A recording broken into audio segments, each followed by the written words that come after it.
ladies and gentlemen, boys and girls, and members of the Paragon community, thank you for tuning in to Day 3 of the Paragon Exhibition Event, the very first official tournament hosted by Epic Games. What was once 180 teams was whittled down to just 4. 4 teams is now just 2, and they are fighting for their share of $30,000. The winner will take home a cool $12,500 of those big bucks.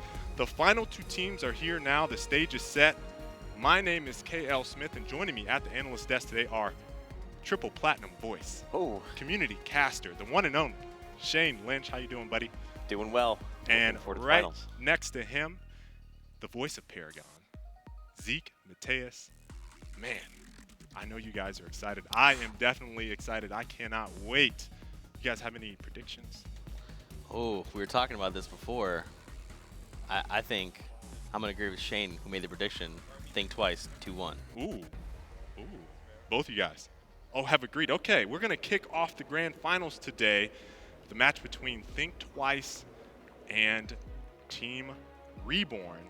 It's going to be best of 3, and that will lead into the very first live performance, live show on the V42 New Dawn Update exhibition match.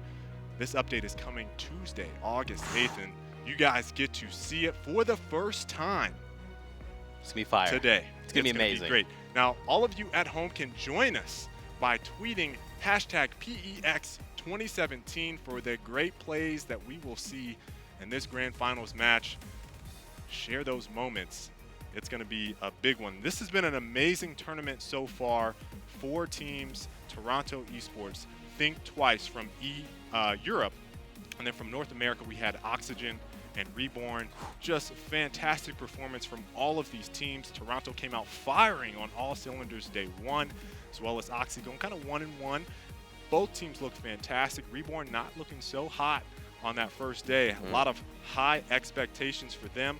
Plenty of ups and downs, lots of surprises. The best moments from day 1 and day 2, we have them for you right now. Oh, man. Yes.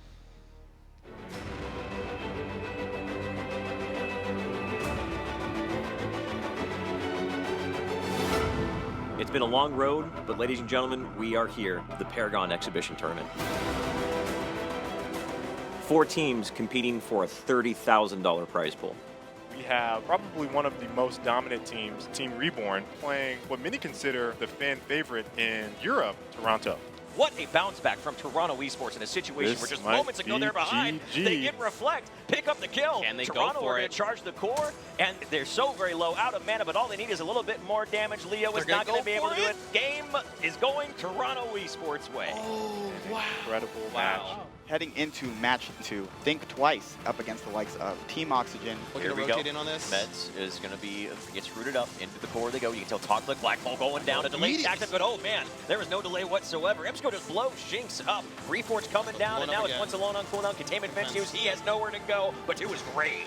I don't think that's going to be anything Think Twice can possibly do, and that's going to be Team Oxygen taking victory over Think Twice. Heading into game match number 3, Reborn versus Think Twice. Both of these teams being the #1 seed, and for me personally, and for many others, the favorites. Not where Reborn wants to be. Here. Their fight breaking out. Black hole up in the air. Undead Pilot Sparrow's going off. And that Hyperflux just decimating and destroying this team fight. Nerf still here. Slap, slap, slapping. Their attention on this inhibitor. Oh! Mid-air Nerf destroying Decker, picking her out of the sky. They'll claim this inhibitor. And I think Twice is going to try and end the game. That's looking like the final nail in the coffin, That's the final rock in the coffin. Woo! Undead Pilot chunking people with these Sparrow Bolts. Think Twice, securing themselves the victory. Wow. A decisive one at that. We do have TO going up against Oxy. It's the 2 winners for fighting over that #1 seat. Team Oxygen, good lord, they are just going in there and they are looking for all of a Bloodborne as the lone survivor, but for how much more longer? Are Oxygen going to be able to turn this game around with their core at 25%? There's nothing that Team Oxygen can do here, and cue the Imperial March, because that's what's going to be happening here. And this is going to be Team Oxygen going under the core with that team fight that was forced by Oxygen. Toronto said, don't worry, Blood, you went down, but we're going to avenge your death. And GG, as Toronto Esports are your #1 seed going into tomorrow's best-of-3 play. Wow. An amazing set of games, day number 1. Looking forward to day number 2.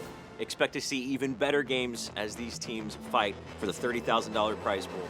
Welcome, ladies and gentlemen. Thank you for tuning in to day 2. Toronto played phenomenally yesterday. They'll be facing off against Reborn. They played very well that first game against Toronto. Then they kind of fell apart there for game 2. I think they're going to be looking for redemption.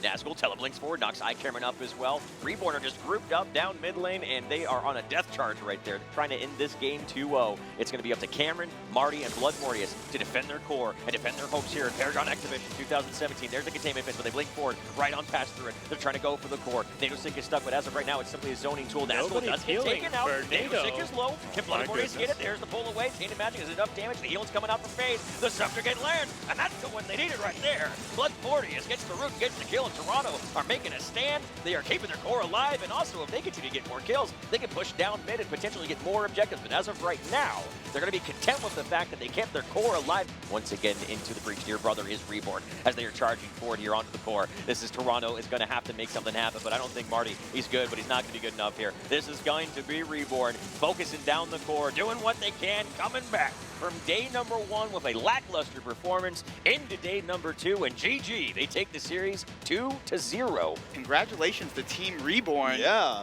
First team to qualify here in the finals. Now we are jumping into the second set of matches here. Think Twice and Team Oxygen. It's going to be a heated match here. I think honestly this is the game here unless Phasma can pull something out, Arsenic can pull something out. They have done this before. Phasma and Arsenic holding that off, but Underpal needs to get on this core. So it doesn't look like they're on the same page. Several heroes hitting the core, several others not doing that. Confirming this kill. Yeah. And it looks like that's it's going to probably be... the end. The staggered deaths right there. Undead Pilot picking up the Decker kill, and then also somehow Involved going down. Adapting from that game 1, knowing that they had to shut down meds in order to curb that aggressive playstyle of Oxygen, and picking up the win 2-0. Wow, that went from 0 to 100 so quickly. The game was busted wide open, though. We see smiles all over the side of Think Twice. I mean, Shaden, amazing. That whole game deserves every ounce of satisfaction he has right now. Oxygen played phenomenally. Yeah.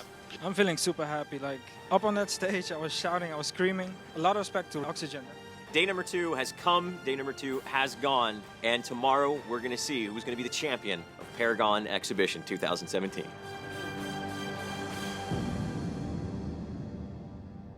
Now we have an excellent matchup. Both teams came out #1 in their respective qualifiers. Reborn #1 for North America. Think Twice #1 coming out of Europe. So how fitting that we have a championship match featuring these two powerhouse teams.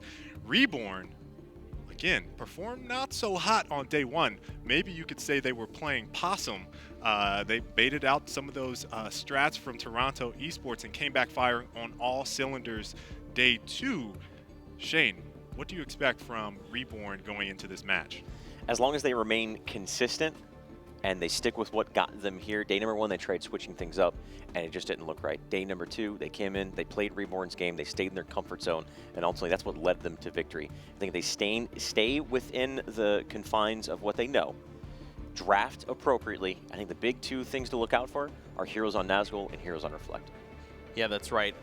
They were able to secure themselves these comfort picks here in day 2, and Nazgul and NATO both showing up so huge, making just game-changing plays, so we'll have to keep an eye on them. And they will be facing off against Think Twice. Think Twice really took it to Reborn on day 1. I mean, they made Reborn look like they weren't even there almost. So I am expecting some very big things from Think Twice, and I cannot wait to see what's going on. But Reborn had a little bit to say about their time here at the event so far.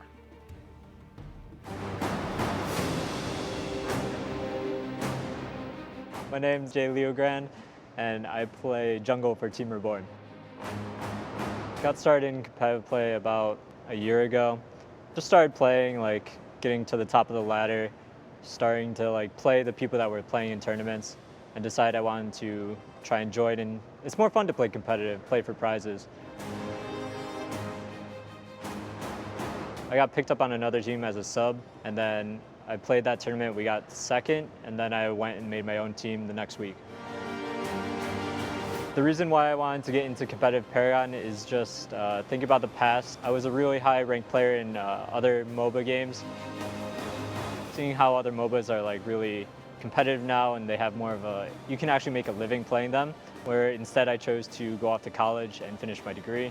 Now that like I had a break in my work where my company moved and I didn't want to move with them, so I decided that I was going to try Paragon and see where it goes for at least a couple years. The reason I tried Paragon out was because of the 3D aspect and the graphics. It showed a lot of potential for the future. It would mean a lot for me to win this tournament. I started the team. I've been having to deal with all of the problems of being captain, roster changes, getting everyone like on the same page and keeping like people's dedication up. 4 out of 5 of our members have been around together for about like 9 months now. So it's been a long journey for us to get here, and now that competitive Paragon is starting, it would mean a lot to win this tournament, to just kind of have everything paid off, you know? My hope is by winning this tournament, it opens up opportunities for myself as an individual, as well as for my team Reborn. We're here to play, and we're here to win. Now, Jay Leo showing his resilience and leadership as the team captain for Reborn with their strong performance in day 2 and bouncing back after that performance in day 1 that wasn't up to, I think, Reborn standards. Now, they're going to have their work cut out for them facing off against Think Twice. Shane, can you tell us a little bit about the #1 team coming out of that European qualifier and what makes them so vicious to play against for Team Reborn? Going into the qualifier as well as going into the exhibition event, they were a bit of an enigma. I'm not sure how their play style was going to be because they were such a new team formed pretty much exclusively for this event. And they had a lot to prove. They wanted to prove themselves as well, and they've done so thus far here, making it to the finals. For me, it's all about Nerf's shot calling, Shade on support play, and Shinx bringing balance to those players' styles, creating the space they need in order to invade and take down objectives. That's right. This is a very hyper-aggressive team, and that might be what can lead them to take this victory from Reborn. They play almost old-school Paragon, you know. Think of a plan, execute, move on. Step 1, step 2, step 3, profit. And I'd say a lot of the nods that we can take from this team are very reminiscent of triangle formation. Ooh. One of the oldest of school teams. Back, yeah. That's right. So Zeke actually mentioning triangle formation is so fitting because they played very aggressively during that match against Reborn, and if they're going to be successful, we can kind of expect something similar going into this grand finals match. Now, we had an opportunity to sit down with one of the team's favorite players coming out to this of this event. All of us had an opportunity to talk to Shadan, but he had an opportunity to share with us what this event means for him.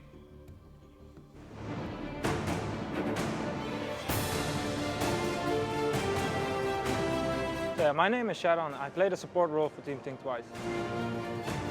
So I actually started playing Paragon because I had a lot of fun playing MOBAs. I was like instantly hooked to it because it's something new. It's like a 3D MOBA actually, which has like aiming mechanics, and the graphics were so good.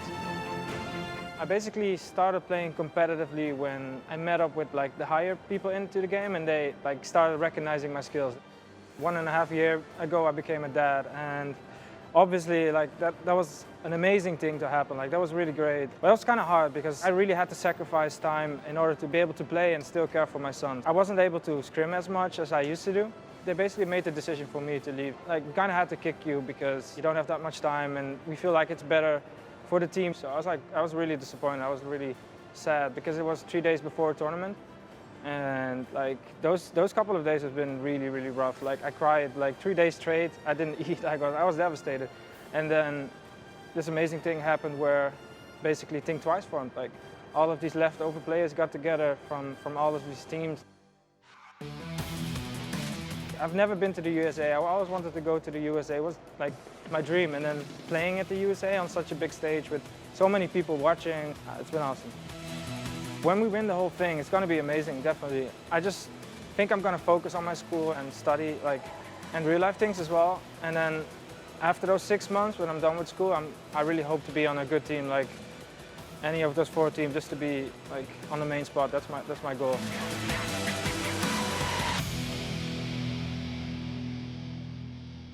Now, Shadon has gotten into a lot of the feels, if you will, of folks around the world at this point. I saw the Twitch chat was kind of blowing up when he talked about his transition from being dropped after being a father and then trying to compete and going into this event and having success.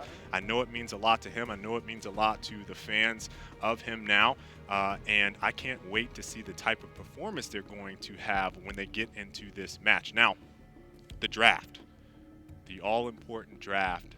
This one is going to be a big one. I think we're expecting something maybe a little tricky coming out of both teams, or we could see something a little standard based off of what we saw with the first 2 teams. We saw a lot of Wraith bands, a lot of Zinx bands, and what are you kind of expecting, Shane, to come out from Reborn as we hop into this match? I would say try to limit Shadon's aggressive prowess by keeping him off of heroes that fit that style, Lieutenant Bellica and Decker. We haven't seen Narbash this event, but Narbash can be played in aggressive fashion. It's the finals. You never know what these teams are going to pull out. But FaZe, he's had success on FaZe, but when it comes to how he likes to play the game, he wants the hands of Lieutenant Bellica, and we saw how well he was able to play that yesterday. I expect Team Reborn to just, at all costs, make sure Shadon does not have a good game. And Zeke, on the flip side, we have Think Twice going into this draft. What do you kind of expect from them? Well, you know, I think Twice is, we touched on earlier, a very hyper-aggressive team. I honestly expect them to target specifically Nazgul. I think that's probably the best play here. Banning that Bellica or that Howitzer would be great to ban against him. I think they're going to stick to their guns. They're going to play that pick composition that they've played and just run at Team Reborn and force them into uncomfortable positions. And I think especially someone like, they've showed a very diverse champion pool after all these 2 days. And so I'm really like, it can really go any way. You know, I think they're not afraid. They're very much like, if you're going to ban something and target ban one of us, we've got answers. So. Right. Now, Reborn's big-time showmaker and playmaker, day 2 was Nazgul. Yes. Day 1 didn't show up too well, but he is definitely our player to watch going into this match. Shane, can you kind of talk about Nazgul and why he is the player to watch for Reborn?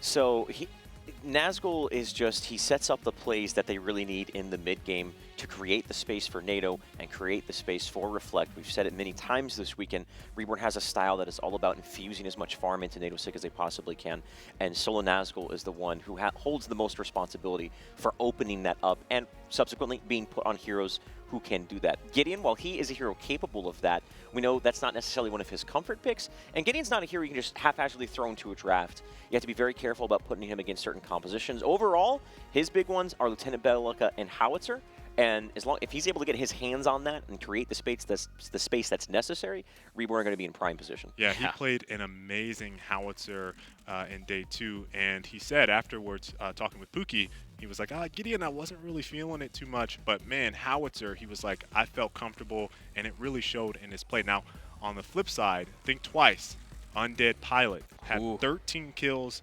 yesterday, very consistent play as a carry. What do you expect from him, Zeke, from the playmaking side for Think Twice? Well, Undead Pilot, definitely high-level mechanical player. He is one of the scariest carries in my personal opinion. His positioning on point. He always knows how far he can go, and sometimes when necessary he can push it a little further to really just rally his team and give them that extra edge to take these team fights. So we'll really have to see where he stands in these team fights, what they allow him to pick up, because if they give him the Sparrow or the Twin Blast, could spell defeat. Now I want to talk about Undead a little bit on the personal side here. He is, and we saw it there in his bio, a software engineer. Now I know he helps out in the competitive scene quite a bit. He does, if I'm not mistaken, he has helped develop the draft screen that you guys use at PCL Yes. to show the draft screen while we're kind of in this beta stage, Right. right? So that guy is not only great on the reflexes on the mouse and keyboard, but he can also type a little bit of code, if I'm not mistaken. So I think having this type of player that is very analytical and very skilled is going to come into play during this matchup. Now, drafts are nearly underway for both teams. I'm thinking that we may see something very similar from Think Twice. Very basic play, just super hyper aggressive and trying to really take the fight to Reborn. Yes. They did not make Reborn look very good on day one. And I would expect something like that from Nerf. He was invading into Jay Leo's jungle a lot. Do you expect him to be the big playmaker as well for Team Think Twice? The play style, this is definitely a clash of styles between these two teams right here. Think Twice, what I expect to see them specifically with Nerf, tag up with Shadon and try to invade Jay Leo Grande's jungle. Something that Reborn does, or maybe doesn't do, is Jay Leo is kind of by himself when it comes to the early stages of the game. His team doesn't really rotate to help him inside of that jungle, and I think that is going to be something that Think Twice is going to be looking to exploit. Now, bans on both sides. We see Twin Blast for Think Twice and Severog banned on the side of Reborn. First pick there, Revenant from Undead Pilot. Were you expecting that? Now, he did play. Now, Revenant was a hero we talked about in day one, and then day two we said, hey, Revenant is not performing up to snuff. Undead, however, played Revenant, and he was looking very good. Yeah, definitely. I'm honestly a little bit surprised. I'm curious to see what they're going to utilize this Revenant to do.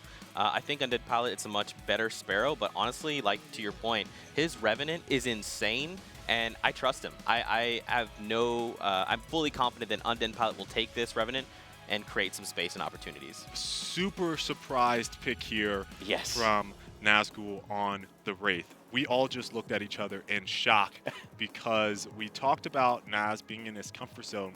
They were banning Wraith yesterday, but I have not seen Reborn play solo Naz on Wraith.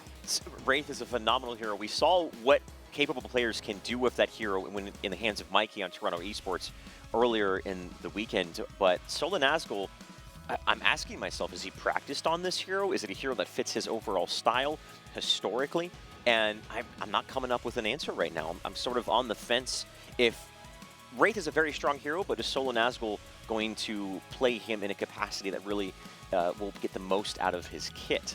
I think you touched on it a little bit before, Shane. You said Reborn is not a fan of Wraith, so yeah, we'll have to see how they utilize that. This is very interesting because Think Twice is very practiced against Wraith. Yes, they are. play against Toronto Esports as one of the European teams quite frequently. There we see a Greystone, very traditional on Reflect, Jay Leo on Rampage, but I don't know if Think Twice is phased by this Naz pickup on Wraith. This is very, very surprising. Now, Jay Leo on Rampage, I went back and looked at his stats during the qualifier, and he plays a much more efficient Severog than he does a Rampage, but what I think he's trying to do is not allow Nerf to pick him up, which Nerf is now on Kwang. So I don't know if because he picked Kwang, Nerf picked Kwang before that, Jay Leo said, I might as well just take Rampage to kind of feel it out or what. But this is very interesting. Now, Shadon on the other side, Decker, and then we see Shinx on Zinx. What do you guys think about those two pickups? Shinx Zinx, man. Yeah. That's it. You know it's going to be awesome. I think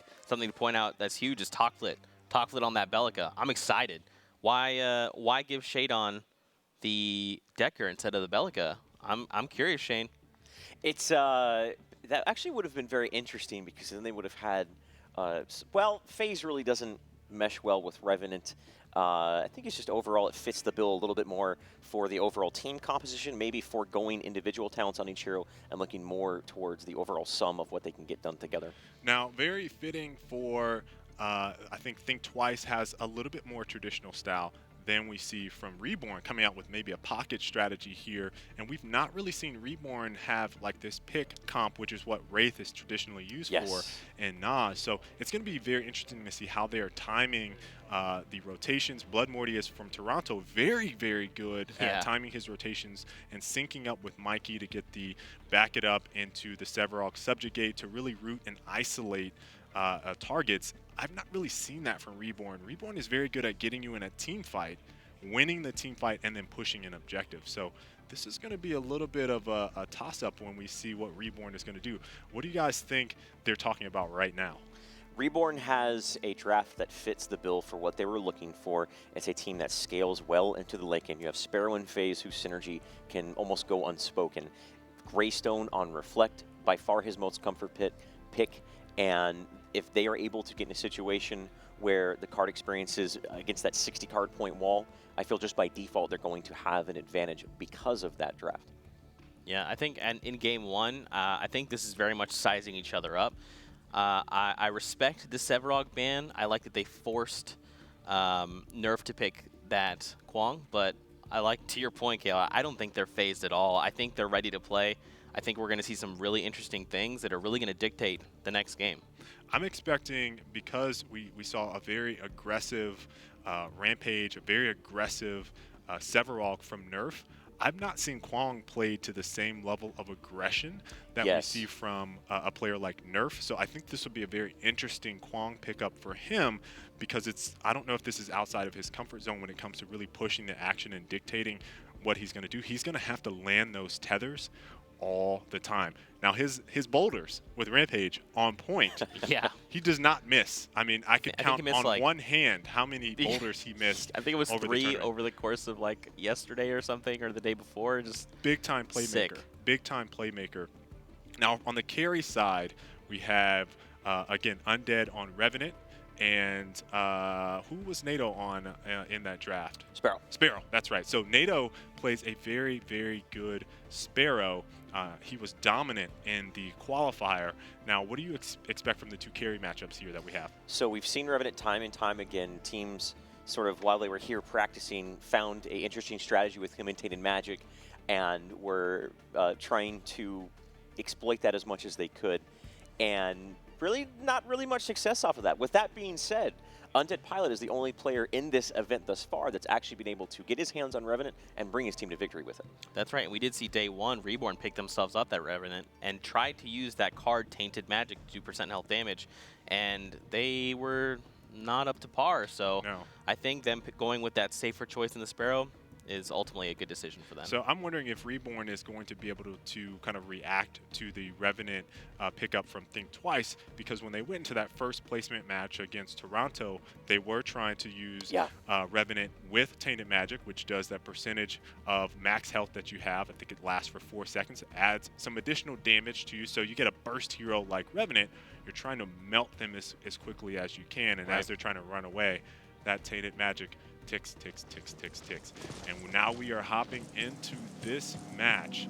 Cannot wait to see what is going to happen in the grand finals. Very first official tournament, again, hosted by Epic Games.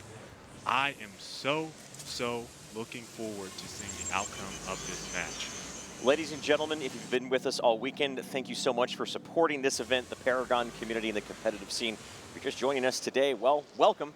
Paragon's free to download, so you can get yourself in there, PS4, PC players, and get yourself in the action here. But as we go into this finals, best of 3, $12,500 on the line with a total prize pool of $30,000 between Think Twice and Team Reborn. One team with a composition that scales well into the late game, but they picked up an unorthodox pick that the question remains, is it going to fit Sol and Nazgul, and is he practice on it? Other side of the field, Think Twice, they don't have those traditional heroes we were looking for. They're going to empower Nerf's typical aggressive play. Decker can be an aggressive support, but we saw what Shaden was able to do with Velica. Talklick's going to have a little bit more follow-up if they want to continue that aggression that has led them here thus far. So right off the bat, we see that it looks like Reborn is playing that traditional 1-1-2. Think Twice is going 1-2-1, and maybe that is why we see the Wraith pickup from Naz, anticipating that they're going to do the 1-2-1, because Wraith is such a great hero to have in the mid lane to prepare for that type of aggressive play style with the 1-2-1 and forcing the mid laner to be on the defensive. So I'm thinking that is what they were anticipating. Yeah, I could not agree more. And ooh, did we see anything? In some trouble. The root lands from the phase, and I think there's going to be your first blood. Sol Nazgul picks it up. So already, the question has been answered. Sol Nazgul using that knock-knock, and just a solid rotation from Reborn. They are going to be the ones to strike first. That was a really great rotation, especially this early on in the game. Having that phase rotate in, Master Splinter making the call there, and then there he is, Jay Leo rotating in, and that first pick up on Shadon, you know, it's Shadon, you know, he'll bounce back, but very good. Just relieve some of that pressure, especially this early on in the game. Yeah, I feel like setting the tone early is what Reborn is trying to do. Again, Think Twice is such an aggressive team, so for Reborn to come out and be on the offensive right off the bat, I think that means a lot for trying to get into that mental psyche of Think Twice and not letting them play the game that they want to play. Zinx against Greystone, this matchup in the right lane. Zinx is a hero with her she has a playstyle of a caster, so players like Gideon, Howitzer, more team fight based heroes, but she has the technical, you have to have the technical requirements of a carry with using the auto attack and being able to land your auto attacks to actually apply your damage. Undead Pilot is actually, or rather, Nerf in some trouble. He has the blue buff, which gives him a speed boost, and that's going to enable him to run away as well with a little bit of defensive play from the rest of his teammates here. That purple buff, the river buff that spawns in 3 minutes if you're able to get it, puts you in stealth, what we like to call the shadow plane here in Paragon. And as you can tell, it can set up kills. If it wasn't for that blue buff speed boost on Nerf, he more than likely would have been taken out right there. And what Nerf was trying to do was invade another boulder over onto Sparrow, but they're going to turn over to Nerf, because he's the one with the lower HP, but he's going to be able to escape. Make way is Greystone jumping forward. Almost took a pot shot from the tower. They're not going to get the kill, but in Paragon, it's always nice to at least very minimum bully these people away from the lane to where they have to move away from that card experience, from the level experience, and put themselves at a little bit of a disadvantage. So nonetheless, it's a good trade for that team. Yeah, and what Think Twice was trying to set up there, and what they did very effectively in that placement match, was take away Jay Leo's farm, his economy, so that as they go later into the game, he's behind in power. And that's very important as they get into those team fights. Having someone less effective in power and economy. So there we saw Nerf trying to go into there and invade their jungle so that he could steal some of their economy. That's right. And I think, ooh, here's the first blood replay. So mid lane, this is just pretty straightforward. You see that big laser beam coming up from the high ground. Got the root. As long as you're able to land that consistently, it actually will root the target. And after that's happened, that's going to be all she wrote. Shadon giving up first blood. He has been known for playing a little bit too aggressive at times, and they were able to exploit that.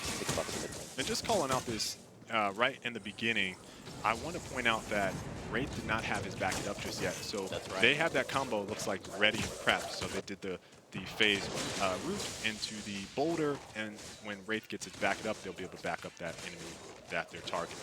Ooh, and let's talk a little bit about this Zinx pickup. I'm really liking this. We've seen Zinx picked up throughout the tournament. Zinx is a monster late game. Once she hits level 5, she unlocks her ultimate, Dirty Healing. That makes her incredibly durable. You have to chew through her mana before you can start touching her health bar. So we'll have to see how Shinx can utilize this, but we've seen incredibly effective skill shots coming out from her. She does have that ricochet stun, bouncing between multiple targets, just crowd control a fight, but both of these teams grouping up on the strong side, the big side of the jungle with all the camps, and right now it's going to be Master Splinter who gets invaded, and he was by himself. When Undead Pilot on that carry hero of Revenant, what he is able to do, what his kit surrounds itself, is to find people who are on their own, and it does a devastating amount of damage, as you see there. The green buff is a big timing inside that part of the jungle. What it does is you take it down, it gives you some card experience, but more importantly, it grants a shield to the person who gets the last hit on it, allowing them to dive towers, gank a little bit more efficiently. And I think what they're trying to do specifically, we touched on a little earlier in the draft, is they're trying to target Jay Leo. They're really just trying to set him back, like you said, KL. And I think this is exactly what you need to do. You need to just go in, try to take some of these camps away from him, and steal that green buff. Just try and slow down his farm. Slow Jay Leo Grande down. Because if he can't keep up with the pace of the game, Reborn can't fall behind. Jay Leo will be weaker on that rampage. Again, yeah, like I mentioned earlier, Jay Leo, statistically speaking, did not play as well as he did during the qualifiers on Rampage. So the fact that we see Think Twice running into Reborn's jungle and trying to get Jay Leo out of the fight early is really indicative of their strategy right now. They want to keep Jay Leo in check so that he's further behind. And Jay Leo, shot caller for Reborn, if you get him out of his mental space, that allows for misplays. And Reborn has a style, I mentioned in the draft, that bears repeating here, where they occasionally, and I would say more often than not actually, will leave Jay Leo Grande on this island to his own because they're just saying they want to keep their respective heroes in their lanes. They don't want to be forced to rotate out. And if Think Twice is continuously able to invade that part of the jungle that we just saw, where they group up and try to find someone out or at least restrict the farm inside of that jungle, Reborn might have to be forced to make an adjustment if they really want to keep Leo Grande in a good state of mind and be able to be an impact in this game. And we're just going to have to see an adjustment. Back to the replay of we saw the evasion in the jungle. You see the sword drop down. That is the judgment of the heavens from the Kwang that Nerf is playing. That tethers the target it lands on, and that mid-Master's corner on phase had nowhere to go, setting up an easy kill. And that led immediately to that jungle invade, taking Jay Leo's green buff. So that was a great play to hear early when economy is so important in building that lead. Rotation around here. The boulder has not yet been picked up out of the ground. A stun that can isolate, and they just do devastating amounts of damage here. Almost underneath the tower. Boulder does land. The mana is low now, so she actually will start taking significant amounts of damage, but that dirty healing was online. She's level 6, so she becomes so very tanky. Shinx on Zinx. We're going to have to keep a close eye on that one, so make sure you don't mess that up. Yeah. And was able to just tank up all the damage. You guys see already how difficult it is to take down a Zinx player when they have that mana available, and that just continues to get even more difficult once they start building cards like Tempered Plate and Toon Barrier that give you damage mitigation. Yeah, and I really respect the rotations coming out from Think Twice. You know, they've really just been grouped up and they've been making these different calls and decisions, and they're going together where, you know, when they invaded Jay Leo Grande's jungle, he did have help from his allies, but they didn't rotate over. And I think this is what Think Twice is going to have to focus on. They're going to have to collapse on Jay Leo and just try and take him off the map. So we'll have to see what they can do, what plays they can make, but I'm excited, man. It's only 9 minutes to the game. There's nothing really too big going on. And I think I talked about it a little earlier. I think they're still just sizing each other up, waiting for someone to slip up first to try and get in and take advantage. One of the things, I'm just going to comment on this because I love seeing it. Revenant Master Skin is my absolute favorite Master Skin. I'm always envious of the folks out there that have this particular Master Skin. Just had to mention that because it looks so good. Again, they're just feigning. They're just kind of looking around, Think Twice, going into the jungle, and just sort of poking their heads around the corner like, a little bit. They're like, someone over there? Hey, yeah, all right, don't worry. You have another green buff for us? Yeah. You can really tell they're trying to emphasize that strategy of, hey, let's check to see if Jay Leo is here. Can we take some of their jungle, put him even further behind? We're now seeing a lane switch up here. So solo Nazgul on the Wraith has been in the mid lane for up until now this entire match. And now that the off lane tower, as you see, starts to fall here, they're switching the lanes, which is something very common we see at high levels of Paragon. And that's just because once the tower falls, that lane is much more difficult to push because the towers get respectively stronger the further you go into the tiers. There's a knockup coming out from Bellica. The damage coming out from the Obliterate on Revenant was significant, but the Enraged was popped on Rampage, giving him that health regen and also giving him the boost. But Topflit uses the Neural Disruptor, which is a big single target burst ability, and pulls that out of the holster and ends up getting the kill over on to Jay Leo Grande. Yeah, and we talked about it a lot before. You just need to focus Jay Leo, and that's what Think Twice is doing. They're doing everything they can to shut him down, keep him further and further behind. If they can just keep doing this, they can slowly and slowly start to build themselves a lead. Now, Rampage, he is very good skilling into the late game. He can definitely come back, but they just need to keep Jay Leo Grande down. And as you saw, even through his ultimate this early on, they were able to chew through that health region that he gains when using his ultimate. And it's very evident that we have a Raptors grab here, which is very important for economy. Raptors giving quite a bit of that money, if you will, to the team that takes it. And you see Think Twice is already rotating over there to make sure that Reborn gets further and further behind.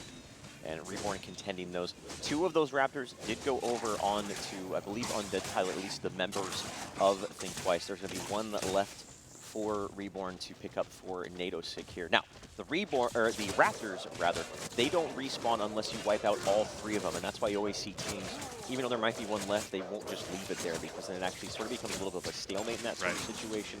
The teams, both teams want to see that camp get cleared out. Obviously, the big question is who's going to get the most out of them. Now, what I'm curious about is how long Think Twice is going to continue to focus on taking out, or at least hindering, Jay Leo and his ability to be effective. Now, I feel like it's very tactical what they're doing right now and focusing on his farm and focusing on isolating him and taking him out there early.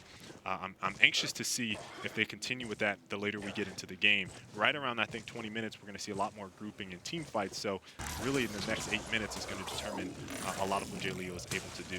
First containment fence went down, as well as Jay Leo Grande using the ultimate of Rampage to try to get an instant boulder off, as it empowers all of his abilities when he's in that Hulk form, if you will. But not able to get work done. Taking a look at how Jay Leo is already starting to fall behind. Not necessarily in card experience, but more so in level. Nerf is level 8. Jay Leo just now hitting level 6, and Rampage is not a hero you want to get behind on levels. You need those extra levels of his ultimate, as it gives him more ability to tank extra health regen, as well as extra damage coming out from his boulder. Yeah, definitely, and I think they are putting a lot of pressure there on Jay Leo, but one thing we have definitely known from Reborn is that if you let NATO go off, he's going to go off. So that I think they need to try and put some more pressure, or even any at all, on Nadosic on that Sparrow. Because if not, she's just going to continue to farm and become that hyper late game carry that she's known for. Again, invasion into the strong side of the jungle from Think Twice into Reborn. They picked up the green buff because the Undead Pilot has that shield. He's the one who has it.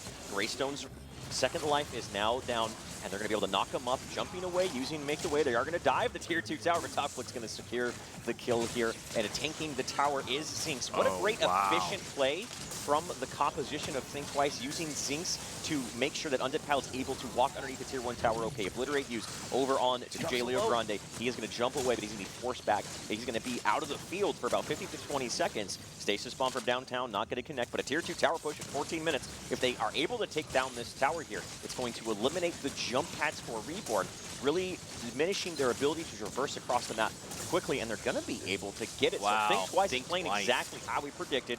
Early game aggression, trying to stunt Jay Leo's impact into the game, and off of it decisively pushing down towers. That's, I mean, it's textbook Think Twice, right? They go in, they make these rotations, they make these calls, and then they just execute. Got a little bit of a smirk there on Undead Pilot's Just face a little after bit, that. was Yeah, it? was Just a little bit. Yeah, A little cheeky? Feeling himself right there. That was a great set of plays and great series of plays there to take down that tier 2 tower. I'm so happy to see Undead Pilot doing really, really well in that Revenant too. So let's take a look at this fight once again, and what I want to point out is just how the team was able to shuffle the tower aggro. Reforged, big AoE, you see him come down from the sky, but the stun from Bellica, the seismic assault was there, and that was just an auto attack that got it. But so they're in between towers here. Zinx comes in, using the dirty healing tank shield to take the tower aggro, allowing the rest of his team to fall back, push the tower down, and making sure they don't take too much damage. And that right there enabled them to make this tier 2 tower push. If Undead Pilot was taking the damage, he wouldn't have been in a state to push it. Oh man, and oh wow. Definitely a massive discrepancy there in kills between both teams. One thing I really want to point out, especially against this Wraith, Think Twice very versed in playing against Wraith. Wraith's key ability is that back it up. You choose a target and you send them back to where they were moments ago. So as you saw, they targeted Lieutenant Bellica, sent her all the way back. Think Twice, though, knew this was going to happen. The moment she was targeted, they immediately charged toward Reborn. And the moment that she reappeared where she was, they were ready to help their ally. Yep. And she didn't die. Great play. And a big point when the scoreboard came up is how well Think Twice is eliminating the farm or the economy from Team Reborn. They were ahead about 50 or so economy, which is big numbers, and most of that is probably on Jay Leo down. Out. It doesn't matter. The judgment of the heavens from Klong tethered him and rooted him in place. He was in his ultimate form, but the damage with him being alone and by himself, and he just got absolutely destroyed. Not only under level, but under farmed as well. He was at there's a 6-point card experience discrepancy between the jungler of Reborn and the jungler of Think Twice. And this is, again, they're just textbook what they did and how they were successful, Think Twice, and the placements for the first match is exactly what they're doing to Reborn right now. Playing aggressive, invading Jay Leo's farm. Look at this. They are all in their jungle, taking away Jay Leo's economy right now, and that is what they are relying on to stay out and ahead in this match. That's right, and you know, to harp on it more, Think Twice is just making these massive rotations. We saw from that replay, there was only 1 or 2 members of Reborn there in the mid lane, while the other 2 were just starting to rotate into these fights. So I think what Reborn really needs to do is they know that Think Twice is going to make these rotations. If someone disappears off the map, they're clearly going to make a rotation. All right, guys, let's group together. We need to group together. We need to start fighting back, because at this point, all they can do is just try to go head-to-head against these the members of Think Twice. Raptors just picked up about 2.5 more card levels going over to Undead Pilot. That's about what a full Raptor camp is able to grant if all of them go to the same hero here. And Talkflick on this Belica has done a really good job at diminishing Reflect's establishment on the map as well. Overall, just their Reborn are struggling in the laning phase, no doubt about it. Now, with all of that being said, Reborn absolutely is behind in this situation. They're losing on every metric. They are a team known for being able to come back, and they do have Draft that's able to come back in the late game. And on Solo Nazgul, pick off Shade on again, so they're able to get a little bit of reprisal, a little bit of respite back on this field, some room to breathe. They're not really going to be able to get much off of it, though. Lanes are pushed in. Raptors are taken. At this point, it's just, okay, at least we can farm a little bit safely. Now, Nas is going to have to continue to do that for the rest of this game. You saw he teleblinked in. So exactly. He got as much distance as he could, and then got to back it up, and they were able to make a play. Nerf, again, with the rest of his team into the jungle they go. Uses that huge ultimate. He actually cut up both the carry and the support player, and he's just swinging that sword and cutting them down like grass. Nerf gets the kill over on the Nadosic. Jay Leo might be able to pick up a turnaround kill, but he's so low, he's going to be forced back as well, and that's going to force the rest of Reborn to put themselves in a defensive position. That Think Twice is going to go in, exploit. Shinx has lots of mana, 1 more auto tech. Can he make it a double? Can he jump it across here? He's taking a lot of damage from the tower. He's got to land it. He does. He's stuck in between a rock and a hard place, but he's going to navigate, traverse himself back into the jungle. And now it's going to be a Reflect. This might be a full handful of Reborn going down. The damage from Obliterate is getting him down, and there he goes. Undead Pilot secures it. And just like that, an ace. I believe that's one of the first aces we've seen of the tournament. Think Twice is able to pick up every single member of Reborn. And they did so again off of the heels of an invasion into the strong side of the jungle of Reborn. They're going to have to start to adapt to that, recognize what's happening, or this game is going to run away from them. Now, here's the thing. They started that engagement 4 versus 5. I believe it was Shadon that was out at the beginning of that fight. He got taken out in mid, and so they'd had a jungle invade, but because Jay Leo is so far behind, his Rampage did absolutely nothing there. So they continue to exert their will, and now they're going for an Orb Prime grab. This is absolutely huge. This is dangerous, but risky, and they'll walk away with it, a free Orb Prime.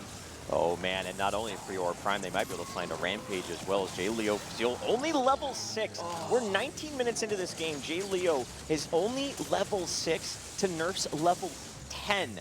That is the amount that they have been able to cut off from Jay Leo, and just there's nothing he can do. He's not really a tank. Reflect has not had yet enough time or farm to come online to sort of fill in that position for that Jay Leo hasn't been able to do. And that means without the big front line available to Reborn, Sparrows is sitting duck in this situation. It's a 5v4 power play, Prime card online. 20 minutes in, left inhibitor is going to be under siege. And you can just take a look at the positioning of Reborn. And as well as the fact that Nazgul got top out, Shadon threw that from mid-court, landed it, separating him away, allowing him to obliterate, and they're going to go for the game. They might be able to get this with the Orb Prime. This would be a very quick match. Think Twice are dominating themselves right now. Containment fence surrounding the core, not allowing auto attacks to hit the core, and trying to keep it alive. That is what they're trying to do. They need to get themselves into a position to where they can fall back through the fountain and make sure they're not getting taken out. But Leo Grande, again, he came back and immediately died immediately. It's so easy to exploit that. 3 members alive for Reborn, all 5 still alive, 4 Think Twice. And there's the Obliterate over under Reflect. That is not what you want to see, and can they siege this once again? There's no way Orb Prime is going to be falling off here in just a minute. And they're going to sustain themselves. They're going to sustain the push. They know they have the advantage. They don't want to keep this up. They cannot let Reborn get a foothold into this match. But if they overstay their welcome, they might find themselves getting wiped out into it again. Stasis Bomb does not connect, but they're focusing down the core, down to 75%. Nazgul trying to use Knock Knock. Obliterate is there. It's not going to get the kill. No, it is going to get the kill. Nazgul's able to get it out. Shinx gets the auto attack. Leo Grande jumps in, and immediately his feet don't even touch the ground. He gets knocked out of the sky, saying, Nerf, I got him once, I got him twice. And Think Twice are going to go into the core and just styling right now on Reborn, killing them underneath their core, and they take game number 1 in what could be said the most dominating performance we have seen this weekend. I am stunned right now. 20-minute win by Think Twice, and they absolutely dominated the performance. Nerf had the highest overall economy in the game. Look at that smirk on their faces and a little wink at the camera. Oh my goodness. You know, I can't help but call out a couple things here. Number 1, Think Twice is completely playing exactly how they did on day 1. They're invading jungle. They're keeping J Leo in check. And what Reborn does not do a good job of doing is collapsing on the jungle. They leave J Leo out and isolated by himself. So unless they transition into this game too and say, hey, J Leo, I need some help, guys. You got to peek in the jungle every once in a while. Just take a little peek, put some wards down, and then when they see them in there, help invade, collapse, make plays. Again, we called out that Rampage is not, based off what we saw in the qualifiers, not one of J Leo's most efficient heroes, and we saw it right here in this match. That was, I'm shocked, honestly. That was the fastest game we've had this tournament, coming in just under 22 minutes. Very close to the, again, the very first placement match. If there's one team, like we said at the beginning, if there is one team that can take down Reborn based on their playstyle, it is Think Twice. Very reminiscent of the one and only triangle formation from the days of the early PCL. Again, big shout out to PCL, big shout out to Gax and all of the folks that did the qualifiers. But very reminiscent of triangle formation, and Reborn struggled against triangle formation back in the day with that aggressive style of play. So Think Twice, bringing it back and showing how you can beat this team. That's right, and you can respect Reborn, right?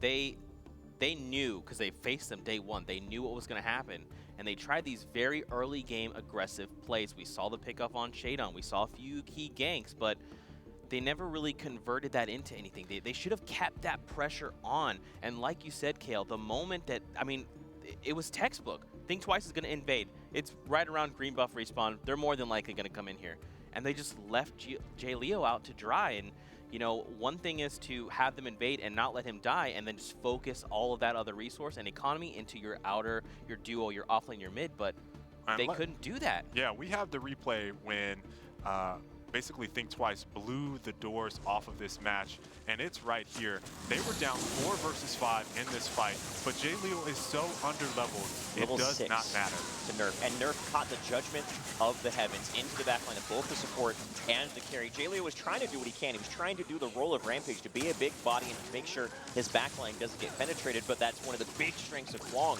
is he can just disregard all of that and go back there. And from here, it's pure cleanup. And again, this Zinx pick is beautiful, because I can't think of a hero. If that was any other hero, I'm not sure that Shinx would have been able to dive into these inhibitors so recklessly and able to pick up and clean up those kills.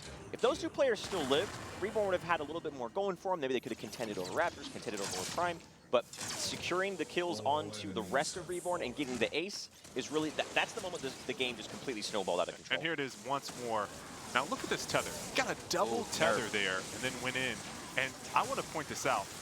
Nerf got away with no help. Yeah, it was very, I think it was maybe 100, maybe.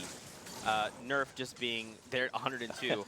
Nerf, it's insane, right? Like, I want to talk a little bit specifically about their team composition. Nerf on that Kwong, insane. He dove in on that Sparrow in that phase, landing the double tether and then just initiating the ult straight into that backline, to which phase Master Splinter had to respond, popping his ultimate Hyperflux, forcing them to use that ultimate early on Sparrow. So that damage wasn't there for that later team fight.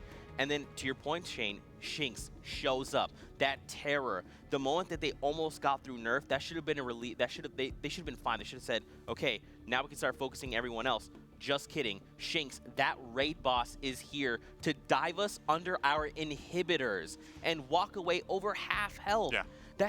Think Twice's draft was immense. They had so many different threats and targets.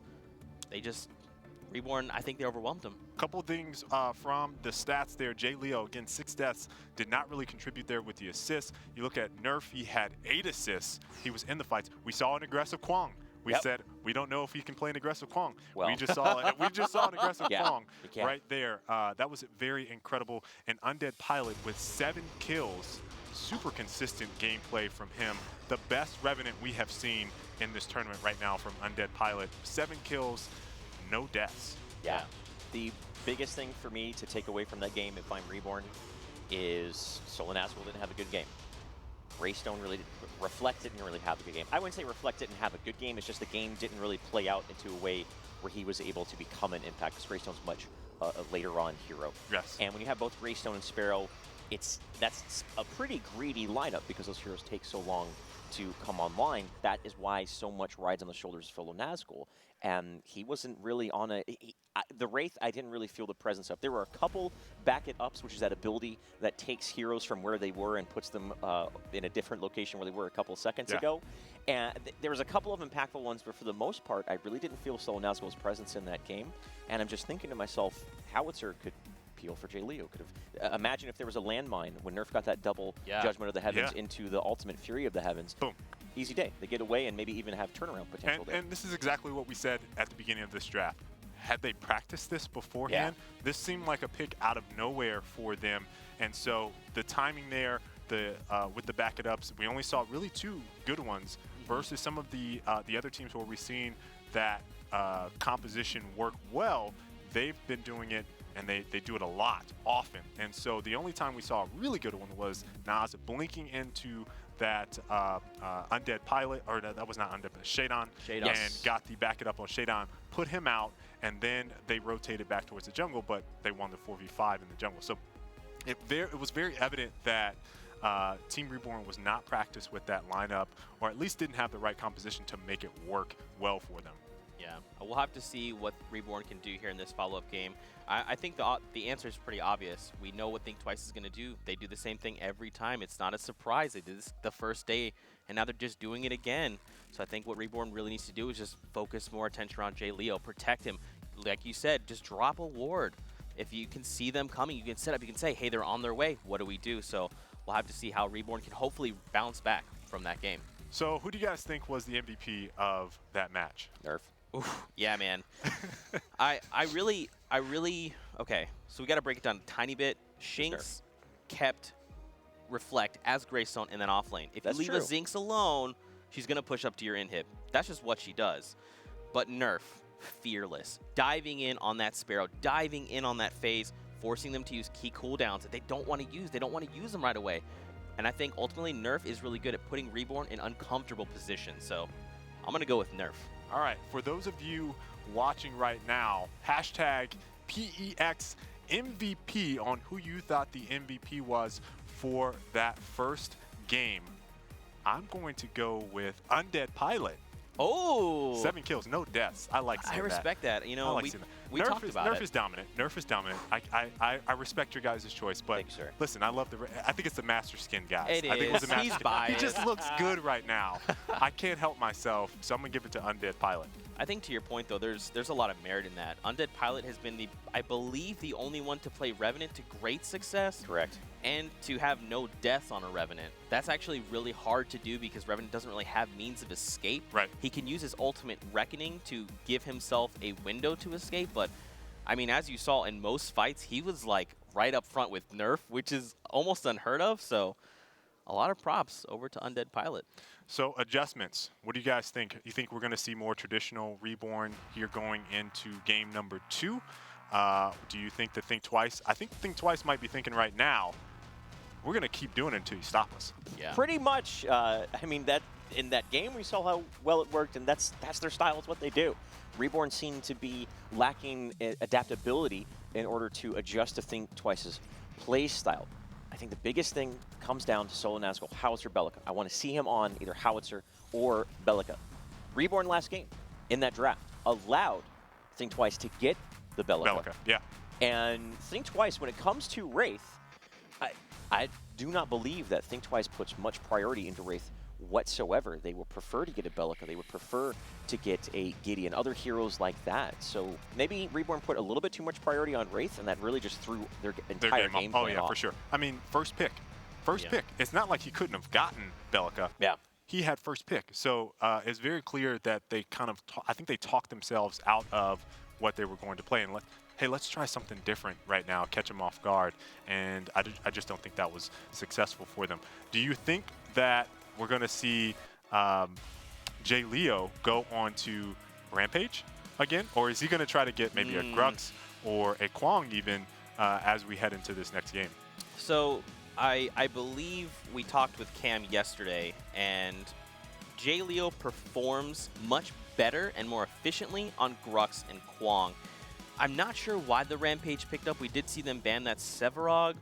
I think we just need to put Jay Leo on Grux. We know his Grux is good. Just give him the Grux, you know, and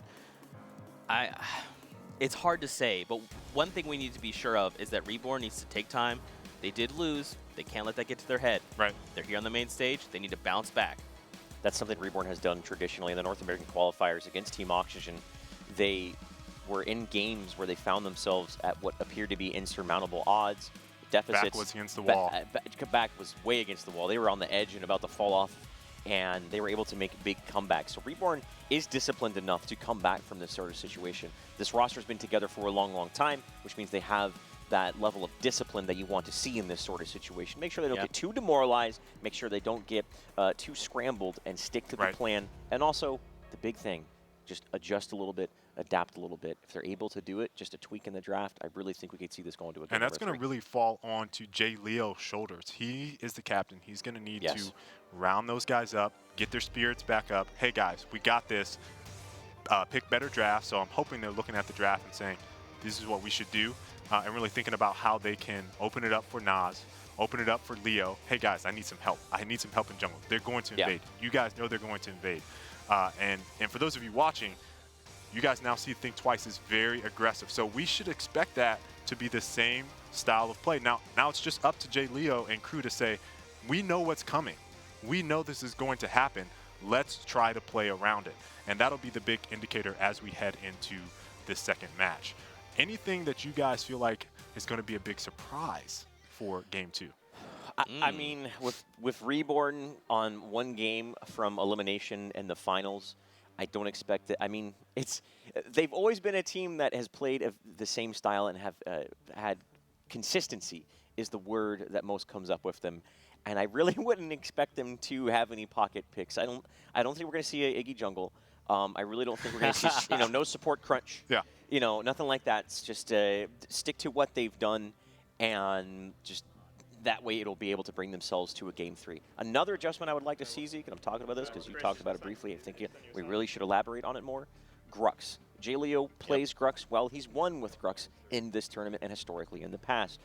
The big strength that could empower Reborn is that invading a Grux is sometimes a bad idea. Yeah. He's very good early on. Yeah, that's true. He has the most kill potential early on out of all of the junglers, a little bit more than Sevarog currently. Once he hits level 5, he has the extra damage on his ultimate Challenge of the Warlord, which is when he claps his hand in the air and has a little bit stun around him, or a stun that is a little bit around his model.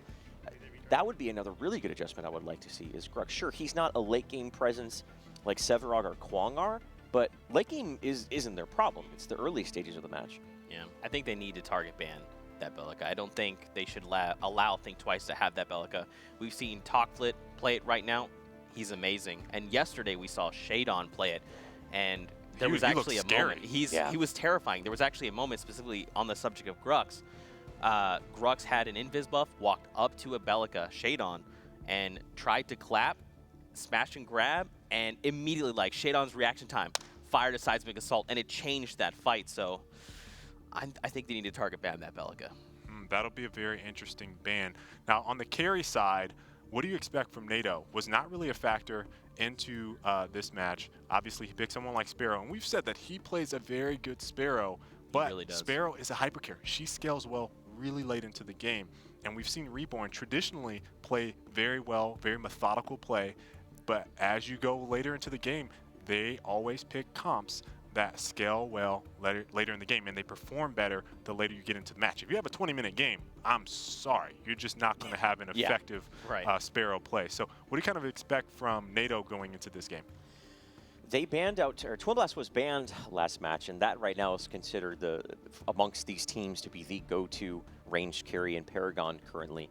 And maybe switch it up a little bit. The biggest issue isn't NATO's play style, it's just that with no front line available with a Greystone and a Rampage or any other jungler, more specifically getting locked down, Sparrow's a sitting duck. Her biggest weakness is her lack of mobility. Twin Blast has the rocket boots, he can dash a little bit. Undead Pilot can use Reckoning in a defensive manner, and also it can be a little hesitant to go in 1v1 against a Revenant, while Sparrow, you don't have that much concern. So NATO's, he just needs to do exactly, he relies much more on his team than the team relies on him per se to create the space and get that prerequisite farm. Right. Yeah. Agreed. All right, we are about to hop into draft. I can't wait to see what we're going to see here from both teams. More traditional team comps from Think Twice, or something unorthodox from Reborn. I'm not really sure, but either way, it's going to be very, very good draft.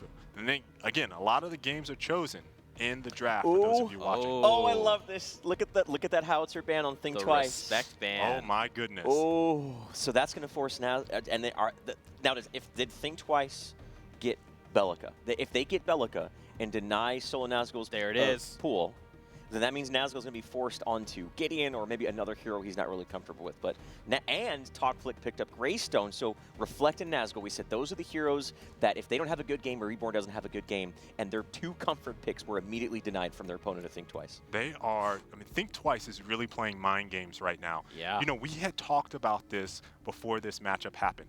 What if Think Twice banned Howie? Yeah, that's right. Huge. And they've done that. So we see a Kwong from Reflect. Okay, beautiful. And Jay Leo on Grux, which is what we talked about. He had a good Grux gameplay yesterday. So it's really, I think it'll come down to who is Nas going to pick in this situation. Nerf, you think he's going to go Sevarog? Sevarog. I would be surprised if he didn't, although we did see an outstanding performance on Rampage yesterday. Shade on Bellica? That's what I want to see. Shade on Bellica, Nerf, Sevarog. Just give me that right now. With 2 seconds to spare, make my heart much happy. Crowd control, and it's going to be Decker. Sevarog. I'm surprised. So, do you think that Think Twice will pick up this Bellica? Because they have flexed it before. Solo Nazgul got Bellica. Oh, okay. He said, you guys know, I'm picking. Just so we're clear. Instant lock. So that makes me feel much more comfortable about Reborn's stance going into this game here, because if Reborn didn't get the Bellica here, it just would have felt their draft would have felt anemic. And I'm glad that they were able to pick up that hero, though. Now, reflect on Kwong. I think this is the first time we've seen him on that pick today. Yes. But what I like about this is Kwong is able to be an impact the moment he hits level 5. It's not Greystone where you have to wait and wait and wait, get that prerequisite farm, get level 11 for your second ultimate, so Reforge doesn't last 4.5 hours for you to get back online. And this is much more of a mid-game draft right here. Reborn now setting themselves up with tools which can deal with the early game aggression Think Twice is going to impose on them. Now, I'm very curious here between the Bellica and on mid lane for Shinx, what we're going to see here from him. So we know Nas is going to go with Bellica. What is Shinx going to pick here? And we're about to find out. It's going to be Zinx again. Yep. Ooh, and Pilot back on that Revenant. I like this pick of Zinx on Shinx on Zinx. Shinx on Zinx? On Zinx on Shinx. Zinx typically can be countered pretty hard by Bellica. Bellica's Void Drone does sap max mana from you every second, so she can really chew away at Zinx's mana pool, which is what Zinx utilizes to maintain durability. But I think Shinx is feeling confident. I think he's ready to run this right into Nazgul, and I'm loving this pickup. I'm loving this worked. Let's just do it again. Let's run it back. Yeah, now what I'm concerned about right now is whether or not Reborn is going to make the in-game adjustments that they need to do in order to be successful. Are they going to come into the jungle and say, hey guys, Jay Leos, hey guys, I need help right now. Come help me on the invades. Again, for those of you watching, we're expecting Think Twice to invade. I don't know if you guys are ready for what is going to happen. But I think we all have an anticipation of Think Twice being able to go in there, have their way with the jungle, and Reborn have no answer. So that'll be the big question, big testament to whether or not they're going to adapt and be ready to play. So Reborn, all of the issues that were present in game number 1, they now have answers for. You want to invade my jungle? I'm a Grux. Come at me. Yeah. Reflect is now a Kwang. If he is shunted a little bit in his farm, Kwang is still able to be a big impact. Even if he's under level and under farmed, he can still change the course of a fight or start a fight. Hold on, in the what's stages this? of this. Twice? Oh Five yeah. Man invade? They're getting aggressive here. They're Look at that. to... That ward placement we had talked about. Nice. So see, they were able to see this coming. They retreat. Now, what they did there is they de-warded inside of the jungle of Reborn and then placed a ward for themselves. So already, Think Twice is putting the vision control that they need into the strong side of the jungle of Reborn. So that already shows you what Think Twice is going to be doing here. You guys already knew it was coming, but without any question, those wards being placed there, J-Leo Grande is going to be under a lot of aggression, but mid lane is going to be that actually duo mid coming out here from Reborn, so that's yet another answer. Now they have 2 people in that mid lane to rotate over the jungle and in moment's notice and back up J-Leo Grande already. So Reborn, they're making the adjustments strategically in the draft. Now it comes down to execution. Yeah. Can they thwart off that aggression, that pending aggression from Think Twice? Yeah, and I really love what they did. FaZe went in very, very early. We did see those double wards go down on that green buff. FaZe walked right in and immediately de-warded that, just trying to give J-Leo that breathing room he desperately needs to just really take this game out of control. Green buff. This is a pretty early green buff. Each jungler has a different rotation. Sometimes they like to pick it up right at that 3-minute mark. Like they back very quickly after the first camp to get like a strike token or something along that nature, or a health potion. Get the green buff, rotate over to the river buff. But with that early of a green buff, keep an eye on Nerf, see what he's doing here. Sevarog generally needs level 2 to get Soul Siphon and Subjugate. Subjugate is a root ability with a small channel. You guys will see a reticle on the ground before it casts. And Soul Siphon is the 5 fingers to the face, if you will, where he is able to do a significant amount of damage, and that will be the primary source of Sevarog's damage as this game goes on. Now, it was interesting for me, at least, to see Nerf. Reflect actually is in quite a bit of trouble there, who's getting aggressive over Greystone, but he's going to barely be able to get away with 32 HP. That was very, very close. Very close, very close. Now, what's interesting from Nerf is I had not seen him play Sevarog before yesterday. And after yesterday's Sevarog performance, I believe he had most kills, lots of assists, both games for Think Twice. So, you know, we saw the great boulders coming out from Nerf, but man, he plays a mean Sevarog too. Just an awesome, awesome, incredible player. Oh, wow, and we see Reborn actually challenging that aggression. They're just forcing the point, and as you can see, they started to walk towards that jungle of Think Twice, and now we'll see a little bit of river buffs claimed because of their aggression. So I think Reborn has realized at this point they need to be as aggressive as Think Twice, because Think Twice, though they are hyper aggressive, if they see you ready for it, they might decide to back off, and they're basically just challenging this. Look at Reborn saying, you want to invade my jungle, I'm coming at you. The reason J-Leo was able to do what implored him to make that invasion, if you will, is that black buff. There's another one of those river buffs, and what it does is it applies a damage over time to your auto attacks. Early on, it's a significant amount of damage, and so maybe we're looking for a kill. Still able to force Nerf back, and that's another way of dealing with Nerf's aggression, is fight fire with fire. Make sure Nerf is not ever able to feel comfortable enough to do that. So I'm already liking Reborn's stance here in this game much, much better than what we just saw. And we called it out early, the pick from Grux.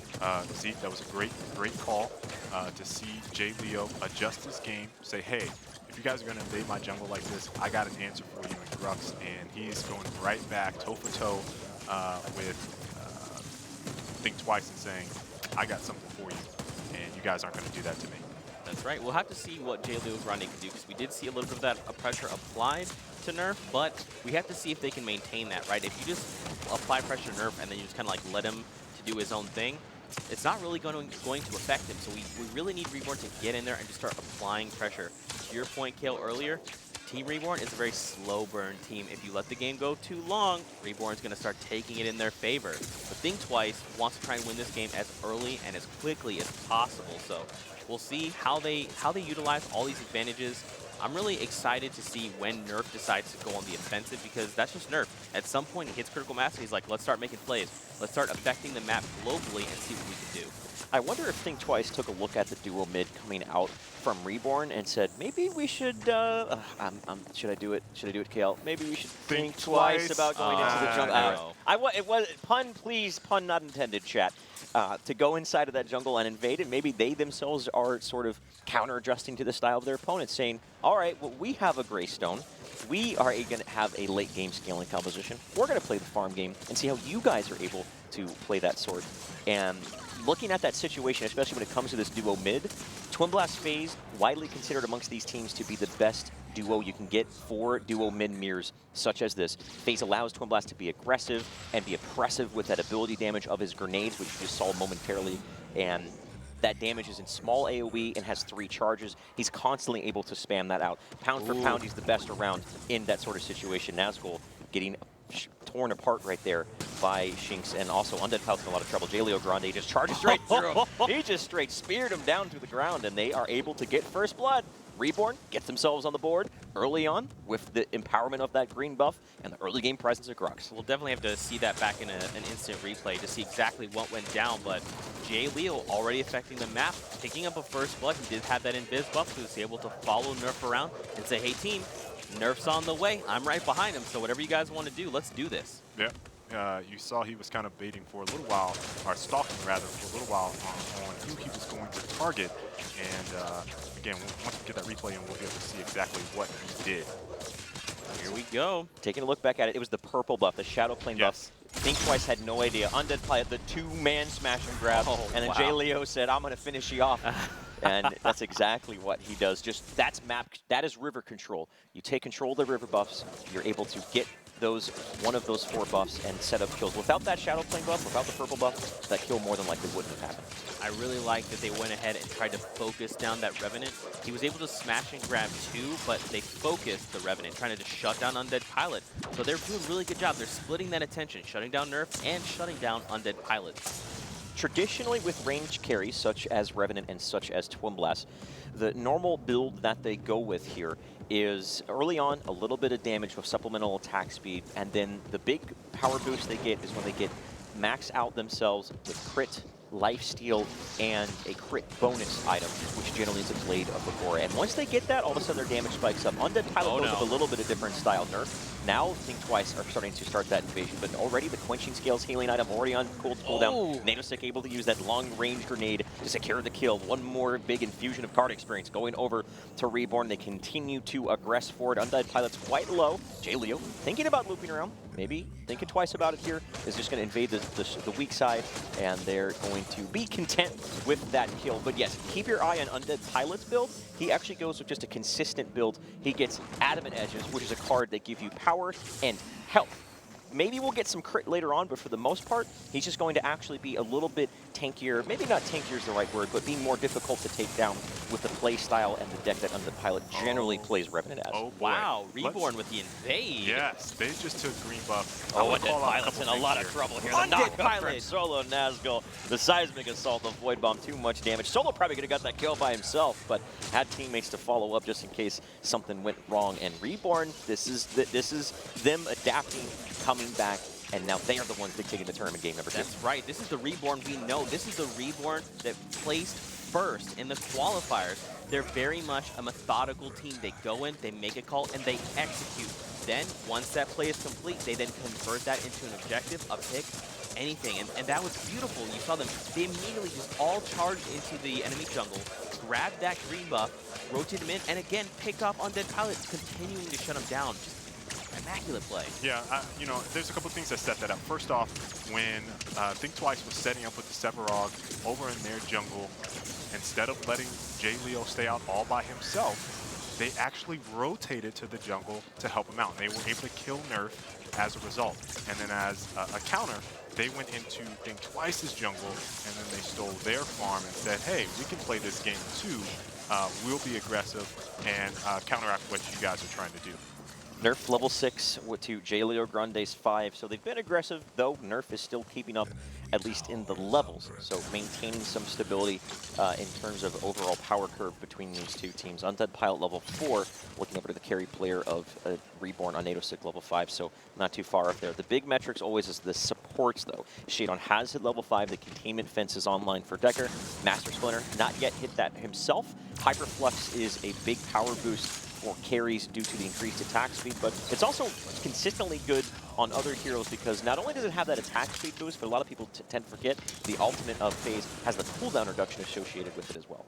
That's right, and when placed on a Bellica, Nazgul specifically, that can be pretty all terrifying. All the void bombs, all the seismic assaults, and I mean, with a neural disruptor, I mean, being able to have that cooldown be much less, even when used at the start of the fight, could potentially even mean 2 fired in a single team fight.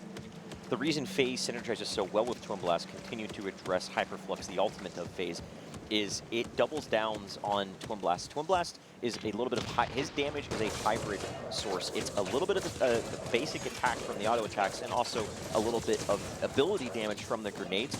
So it basically gives him both of those. He's not only is he able to spam those grenades constantly because of the lower cooldown, but also the increased attack speed of, well, red buff on Twin Blast there. You can tell immediately looking for a kill over to Undead Pilot. Jaleo Grande's been sweeping with the blue buff at extra speed, but the peel is there from Shayna. Lands the stasis bomb stun, but they're going for it. They're going in, the quenching scales used. It just was a means to keep him alive for a little bit longer. Now trying to get a reprisal with Jaleo Grande, but the pull for Phase, taking him back to his safety. Nerf continues to move forward, but the seismic assault coming out from solo Nazgul is enough to knock him up and stun him, as they are able to secure the kill onto Jaleo Grande a little bit after. So it's a 1-for-1 kill to carry for a jungler. They're going to stabilize, they're going to protect their tower, but keeping Undead Pilot off of his feet. This is his 3rd death just 11 minutes into this game. Yeah, they're not going to let Undead run away like he did last game. He did 7 kills, no deaths. Now he's starting off, he has 3 of the deaths for Think Twice, and it is very good play, very adaptive play from Team Reborn. Look at this. Oh wow, yet again, just invading the enemy jungle, ripping away that green buff. That Reborn showing up. They're like, we're not going to do this anymore. We're not going to let you walk all over us. It's time to fight back. And now we'll see. Will they make a rotation? Oh, Talkflick run. Oh, Talkflick. Oh boy. He knows he's in trouble. Immediately just turned around. of Reborn is rotating over here, and sure, he might have 2 lives. He uses the Leap of Make Way. The Judgment of the Heavens is going to land the tether. He's behind the Tier 1 tower, trying to juke to keep himself up. There's Reforged, now going to come back to a life with a little bit of HP, so they're not going to secure the kill. Talkflick had the Spidey sense enough to be able to get away before he gets taken out twice. That's still a good play, though. Forcing out that ultimate coming out from Greystone, so Reforge will ensure, especially at these earlier levels, that cooldown will be much, much longer. So if they try to make a call and they try to capitalize on that later, that Greystone won't have Reforged, and that's a huge game changer. Jaleo is just, this is a complete switch from game number 1. A complete switch. I feel like this is just like almost like the exact same replay of different teams, except the team names just switch sides. It's quite astounding because Reborn traditionally has been a team that can be stubborn to a fault. And right here, the big adjustments with the $12,000 online, they are making the adjustments. This is a really good way for Think Twice to get themselves back into this match with Undead Pilot being shunted so much on his farm. They get all 3 Raptors, and they're going to get away cleanly. Talkflick farming on the other side of the map freely to himself. Yes. So you can tell Think Twice are maneuvering themselves and making the rotations they need to make things happen. Things are about to get very interesting. We're getting toward the very first beginnings of the mid-game, where we're going to see a lot more team skirmishes and a lot more big objectives taken. So this is that play on Undead Pilot. Jaleo Grande had the blue buff, had the speed, and it uses the ultimate into the smash and grab. And at that point, Undead Pilot was so close to getting away. That containment fence was a moment too late. That pull for Master Splinter was beautiful. Jaleo does go off later on, but that means that Think Twice had to funnel more resources into taking him down, instead of maybe cascading that fight into it even more kills off of that. So it turned a 1-for-1 into what could have been a 1-for-2, 1-for-3. I feel like this game is shaping up to be a bit of a back and forth. We have objectives down for Team Reborn on both of the side lanes. Those Tier 1 objectives are down. Meanwhile, for Think Twice, they just have the mid lane objective down, that tier 1. So, and they grabbed Raptor. So from the objective standpoint, I want to tip my hat to Think Twice right now. And it's going to be very indicative here. It looks like we're about to get into another skirmish. Leo was he was diving. He was in there like swimmer. Containment Finch, but the pull. He pulls him up over the fence, but Nazgul's literally the one that's isolated there. Containment Finch used to great effect there. Reflect gets stasis bomb. He gets knocked up in the wall with that colossal blow, displacing him away, and that's going to put him in a very, very bad spot. He's at a quarter HP with Talkflick now flanking around. Here comes FaZe. Beautifully done. They were able to connect right there. Master Splinter saying, "Come at me, man. Bend yourself around the corner." Got the angle. Pulled them away. Still, though, Team Reborn give up a kill onto Solo Nazgul. Think Twice. They're able to inch themselves inside of this game, and immediately into the jungle they go. Look where Think Twice is at. Looks like they're trying to invade, get some of that jungle farm away from Reborn. They're not going to stay around as long as they did in that first game because it's going to hurt. Brux runs in there, and he will inflict some pain. But they do manage to capitalize on those misplays. And that first skirmish, I would say that's the first big skirmish that we've seen between these two teams, where we saw some things happen, some action on the screen. And that's where we see supports really playing a huge factor here in these team fights. Master Splinter over on that FaZe and that telekinetic link. FaZe can link to an ally and pull them to safety when they get in trouble. And that's what we saw right at the start of the fight. Jay Leo was super, super low. Immediately, Master Splinter telekinetic link pulls him out. They keep on fighting, and then we do see Nazgul fall, but later on we see that save over on Reflect. So FaZe coming up big on those plays right there. Yeah, had that Decker containment fence caught both of them, and the FaZe been unable to get out Jay Leo. We probably might have seen a double kill right off the beginning of that fight, which would have really hurt Team Reborn. And I think they had to save Jay Leo there, especially because he's just so on fire. It's almost like, just, Naz, I'm sorry, but we need him on the map right now. We need him affecting this game.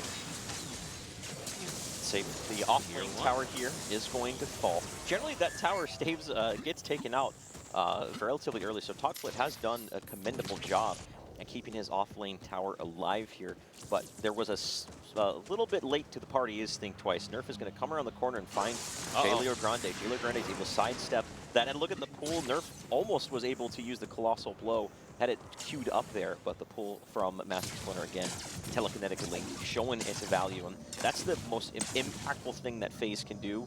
Is the hallmark of a good FaZe player is making sure you have that link and making sure you're able to get people out of trouble. So we are basically in the thick of mid-game right now. Who do you feel like at this point, especially as we start getting toward late game, is going to come out? Oh, there's your answer right there, KO. Leo Grande went to a fight, but he was by himself, and with not enough people around him, Undead Pilot was able to get the full grunt damage of Obliterate down, blowing Jay Leo Grande up, and that allowed for them to penetrate in the backline and pick up yet another kill over onto Solo Nazgul. Talkflick getting harassed by 3 members of Reborn down in the background, and is going to go down because he had that Reforge we saw was taken off earlier in the fight with that skirmish just a little bit ago. A 2-for-2 exchange. These teams are going even blow for blow, which I think in Think Twice situation is a testament to where they've been fighting from behind and are still taking even exchanges. Yes. Yeah, and a huge something to point out. Undead Pilot picking himself up a kill on Jaleo Grande's Grux in the Reckoning.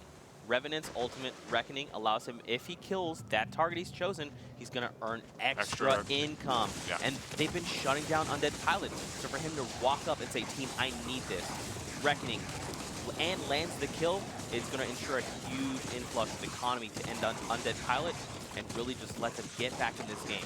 Now that being said, we see Reborn at the Raptors, which was a big pick for them getting that economic game. We have a replay of this fight that unfolded.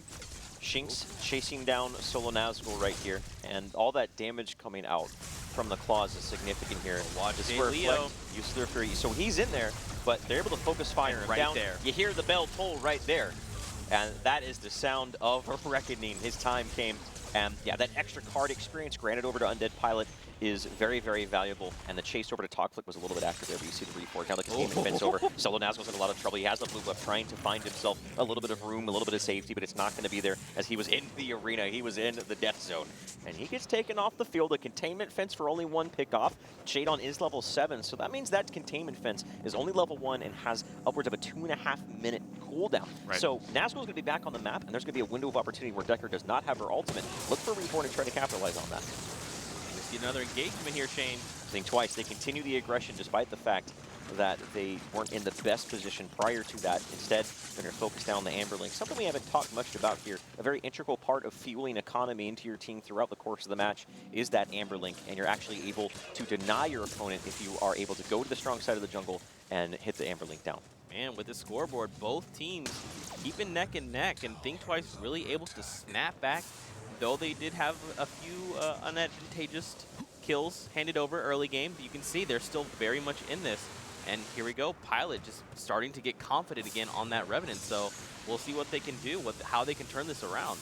I'm very interested to see, and this is a point I was going to make earlier, as we get later into this game, what team has the better comp as we get into the late game. Who do you guys feel like it favors right now from late game compositions? Ooh, Shane, let me hear your opinion first. If you look at the carries in a vacuum, Twin Blast generally has a little bit more late game presence than that of Undead Pilot on Revenant. Revenant's play style as a carry is much more untraditional, as a departure from what a lot of people know as carries, for those of you who are familiar with those mechanics there. So, but that's not the thing I want to look at here in the draft. I think more so it comes down to the other players, specifically Kwang between Greystone. Kwang has kill potential. Greystone not only has kill potential, but is a threat throughout the course of the match. It's one of those catch-22s where you have to deal with him, but at the same time, you can't really let him go untethered, or else he's just going to cut down your back line. Right. The big thing for me, though, is the junglers. Rux, his damage becomes rather insignificant in the later stages of the game. Sevarog, though, his actually builds up, builds up, builds up. You actually see him get those big, scary shoulder pads as he gets stacks utilizing his abilities. One of the core mechanics of Sevarog, which is the reason why I actually think Twice has an advantage going into the later stage of the game. Especially with that Zinx, you know, becoming that hyper raid boss that we've seen her to be all weekend long. You know, if she gets in there with that massive look at this Mexican standoff. They know what's going on. The pull is available, and that's what you're going to see. Telekinetic Link pulling them up. That's going to force Nerf forward. Subjugate there is going to be available, and as well as Talkflick sitting there, swinging the sword, make way to charge himself forward. The storm the gates to make way, which is dishing out the damage right there. There's the Subjugate coming off cooldown. Beautifully done. Shadon gets it with the stasis bomb, securing the kill, and now that's forcing Reflect to be by himself. He's isolated under his tower, using the Fury of the Heavens, looking for a turnaround kill on the Pilot. He needs assistance now, or else he might get taken out with the Bad Force Ash. One last auto attack. The carry player from Think Twice gets sliced off of the field. The support for a carry. Reborn are going to take that exchange any day of the week. A good trade favoring them. Yeah, definitely. I think what happened there, unfortunately, was they split up a little bit, and Undead Pilot was left on his own, and they were able to pick him off. Now, Think Twice does have plenty of utility and tools to keep him alive, but they just weren't anywhere near him. We saw them he started to run toward his team, but they were just too far away, and that's a kill going over to Reflect. That's a pretty big play by Reflect to get Undead off of the map for, what's that, another 40 seconds, and allow their carry, Twin Blast, to continue kind of farming there. So yes, very big play from Reflect to have the awareness to go immediately for Undead. We'll have to see which team prioritizes for Prime, especially here at the 23-minute mark. But first, so here is that Mexican standoff. Jay Leo had the tether and was able to narrowly get away. Judgment of Heaven's coming down. Didn't land, but this is where mistakes are made from Think Twice, is they see the kills in front of them. Their eyes get bigger than their stomach. They're diving the tower. And this is all for a support player right here. Shadon could have maybe used a containment fence, but look what happens. Look at Undead Pilot and Reflect in the background, chasing him off the screen. Meanwhile, over at the inhibitor, Reforge was forced down, and the moment that Reforge was used, I think that was when the notion was called, but there was a big disconnect. Reflect was able to surgically cut off Undead Pilot from the rest of his team. Yeah, that was very, like I said, keen awareness on Reflect's part to be able to separate the carry from the rest of the pack and basically take him out uninhibited. Yeah, and it was that kill over on an Undead Pilot, so though he did have that massive influx of hard points, he's now going to be shut down again, so we really need Think Twice to just funnel more resources into Undead Pilot. If he can remain a threat, but they have to you know, focus in on, that's just going to split attention. Because right now, though Nerf is getting super, super tanky, he's still a little bit squishy. You know, as this game gets later and later, he's just going to be have this insanely high health pool, but we also need Zinx to scale up as well. And here's a big play around the Raptors. This is exactly what Undead needs. Get him some economy. Those Raptors, very important to grab that economy. Meanwhile, Toklit distracting.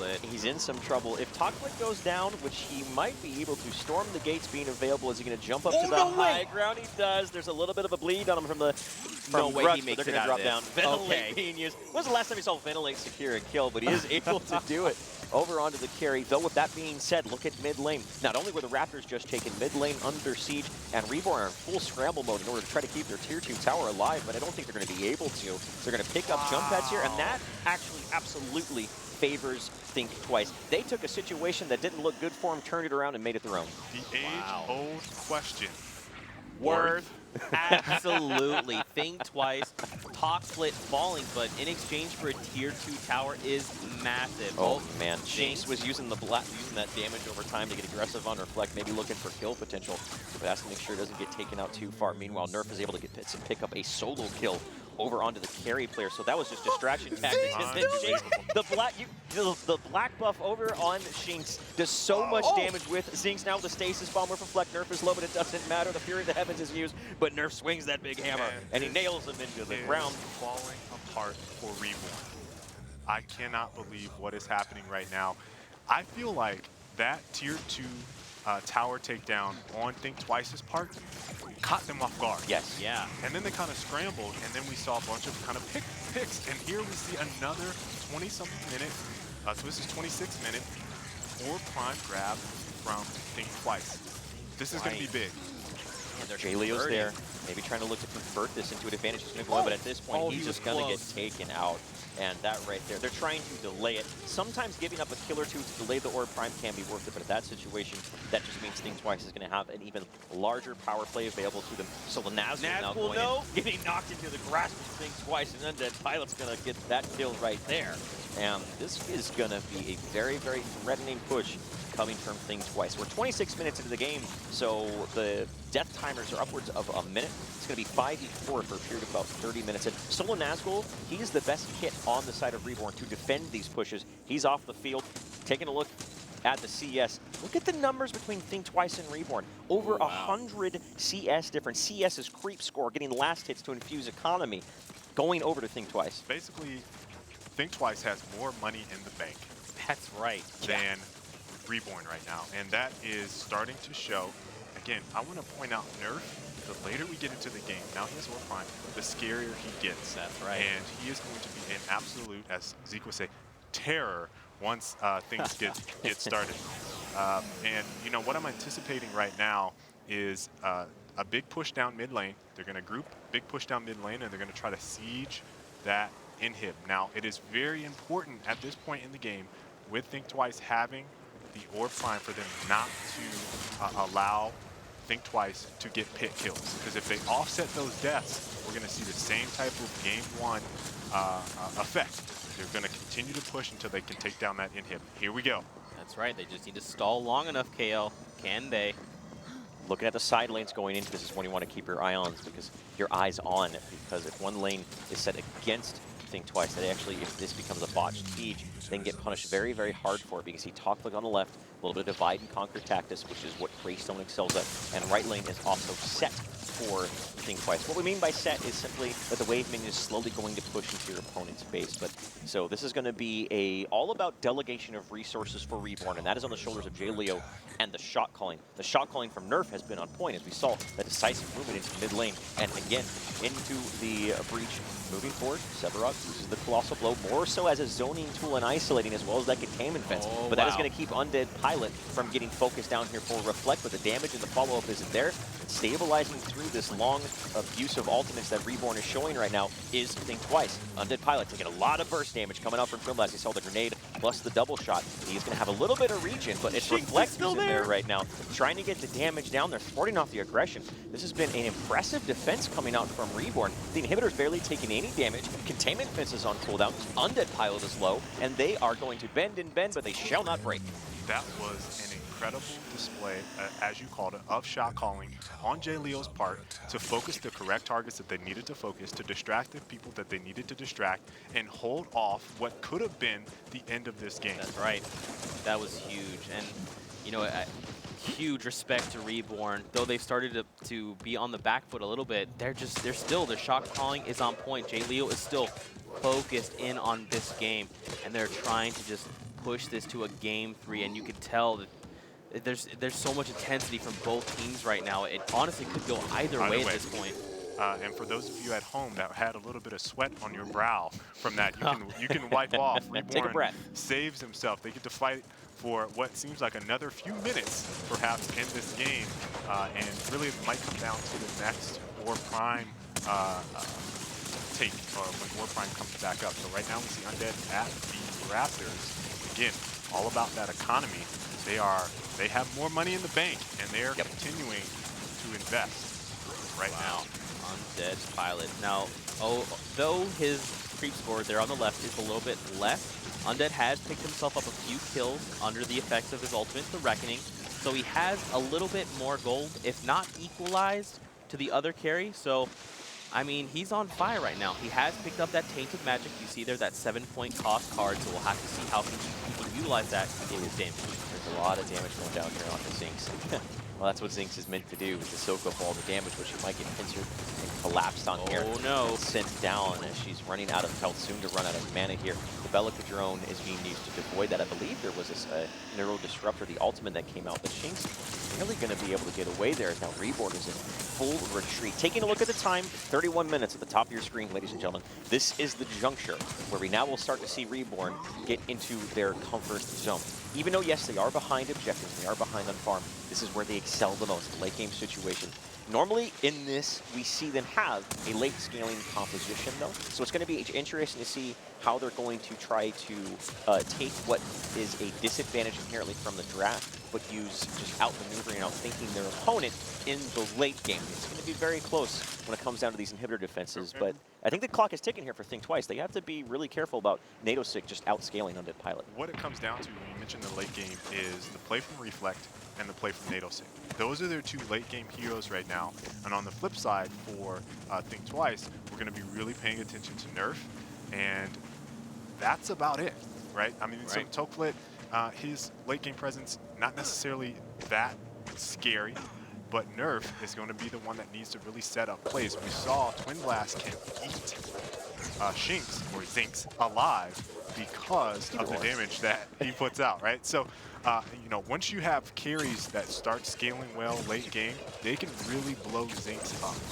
That's right. Zinx is very dependent on being able to soak damage, but to your point, Kale, and even you, Shane, Nadosic on that Twin Blast is scary, and it's only going to continue and continue to get worse, so they're going to have to look to focus him down as quickly as possible, because if not, especially under the effects of Face's ultimate Hyperflux, Nadosic is going to be dropping grenades, his triple shots, and basic attacks, and just tearing through enemies. Left lane, all grouped up. They just invaded the jungle of Reborn here, and they are going to be defending a pending siege on this side of the map, looking at the lanes. They're both in that mid part of the map, the line of scrimmage.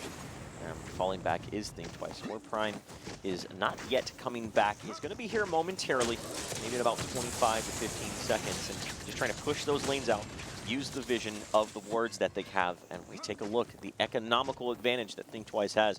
Continues to build up and build up and build up, but if this game stagnates, Reborn can churn that engine of Nadosic that they're going to be fusing into him, and hopefully try to catch this up there. But the spawning of the War Prime, you're going to see these teams really posture around that and either engage it, bait, switch. There's a lot of different ways that these teams are going to be able to find and add an advantage in this situation. Blinking forward, rip the stab link, challenge Warlord into the smash and grab on the Shade on a lot of resource being put into them. They have to be careful. The containment fence has been used. They're stuck in there right now, but there's going to be no follow-up. So a big cooldown is now not available to Think Twice for War Prime, which is the single biggest threat that Reborn have to be concerned about. So Reborn might look to engage on the War Prime instead, falling back as Jay Leo Grande is fairly wounded. And as you see, Reborn, huge respect going over to Think Twice. They do want to fight. Reborn really wants to fight when it's available to them when it's their fight. Oh, you saw Talkflip almost being a distraction and the engagement onto Orb Prime from the rest of his team, but Reborn was like, no. Run by this gray stone. We have a bigger, there's bigger fish for us to fry. Maybe a little bit of a bait and switch there, but it seems like Think Twice really considering posturing around this Orb Prime right now. This is going to be very important. They will start it. Here we go. He has lifesteal, so he's able to use his auto attacks to tank the Orb Prime. His damage is now online to where the lifesteal is enough to keep him topped up while they do it. Orb Prime to about 33% HP.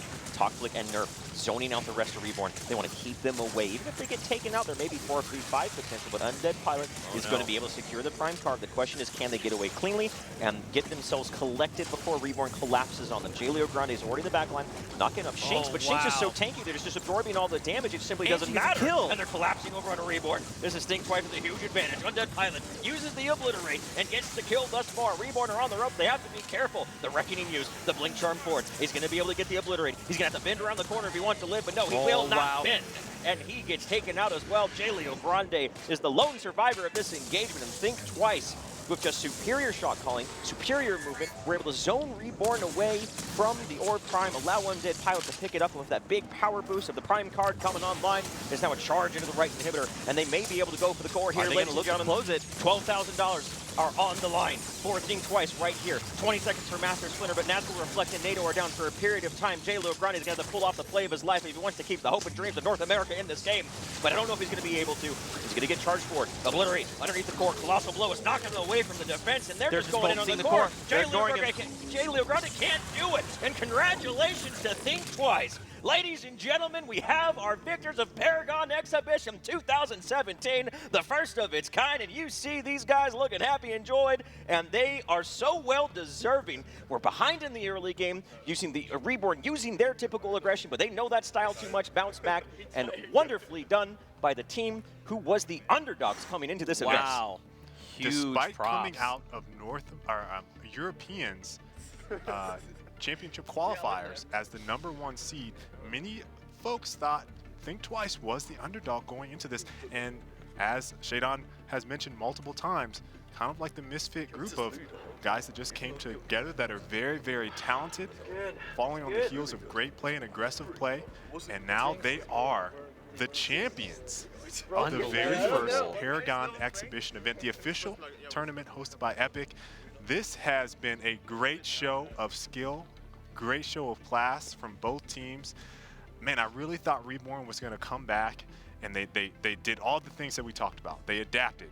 Yep. They had the play that said, hey, you're not going to invade my jungle. We're going to do that to you. It was looking good first 15 minutes of the game, and then as we started to see, they started to get a little sloppy. They started to let picks happen. They started to let Nerf get in on their jungle.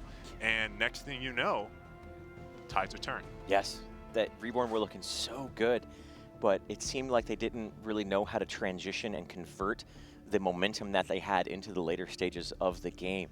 And man, we've always said that Think Twice's biggest strength is their ability to outthink their opponent, to play a cerebral game, a cerebral Paragon style that we haven't seen that much of.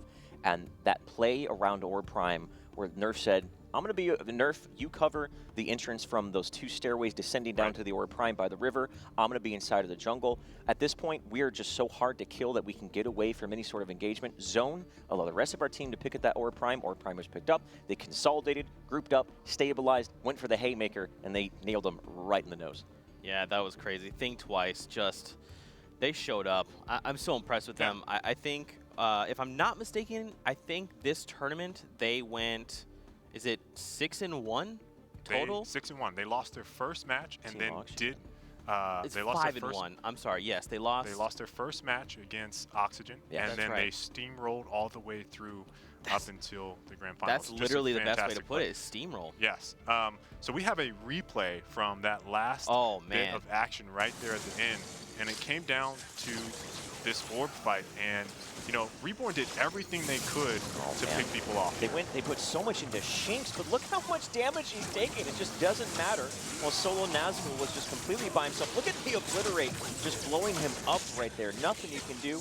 Stasis Bomb from Shadon, providing the fuel that was necessary for them to get away and make sure they didn't give up any kills. Shinx essentially 1v1 to Belica, and after that, man, when you get that torn apart in a team fight, you're going to lose the game, and that's exactly what happened. And, you know, I'm going to call out Think Twice's ability here to say, hey, we want to get Nas off of Howie. They did not let Nas have the game that he needed to have in order to be effective. We called him out for Belica. They really shut him down from start to finish. They were some of the very first kills they got were all on Nas, and they just played phenomenally to come back here despite Reborn, again, looking very solid in the first half of this game. Yeah, they definitely leveraged those small little incremental advantages and really converted that overall into a victory.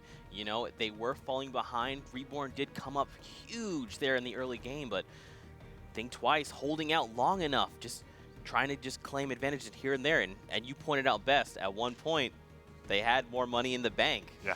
And that's all that it came down to. Now they have even more money in the bank. Well, now they do have even more money. And now we're standing by with Think Twice. They are our winners. They have trophies that they're going to get. First place champions again. They just did an incredible job all game. Look at these guys. Got Nerf, Toke, Undead, Shaden.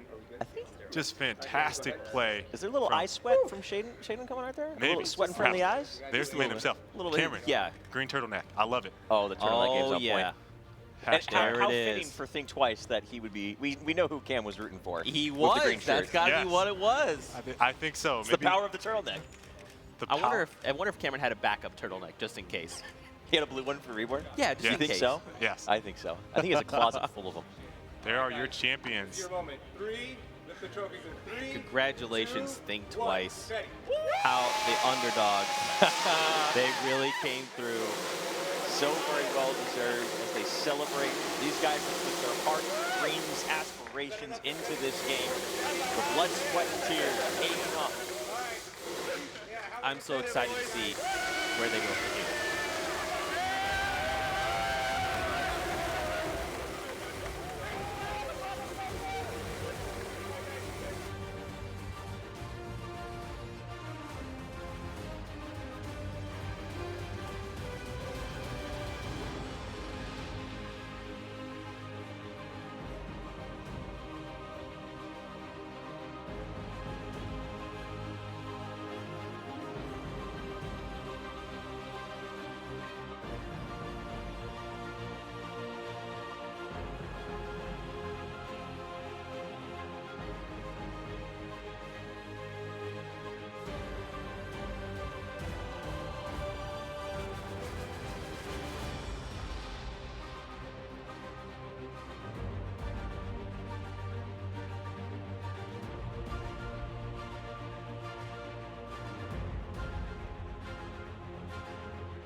Welcome back, ladies and gentlemen, and thank you for tuning into the Paragon Exhibition Tournament. Congratulations again to Think Twice, coming up with that huge victory.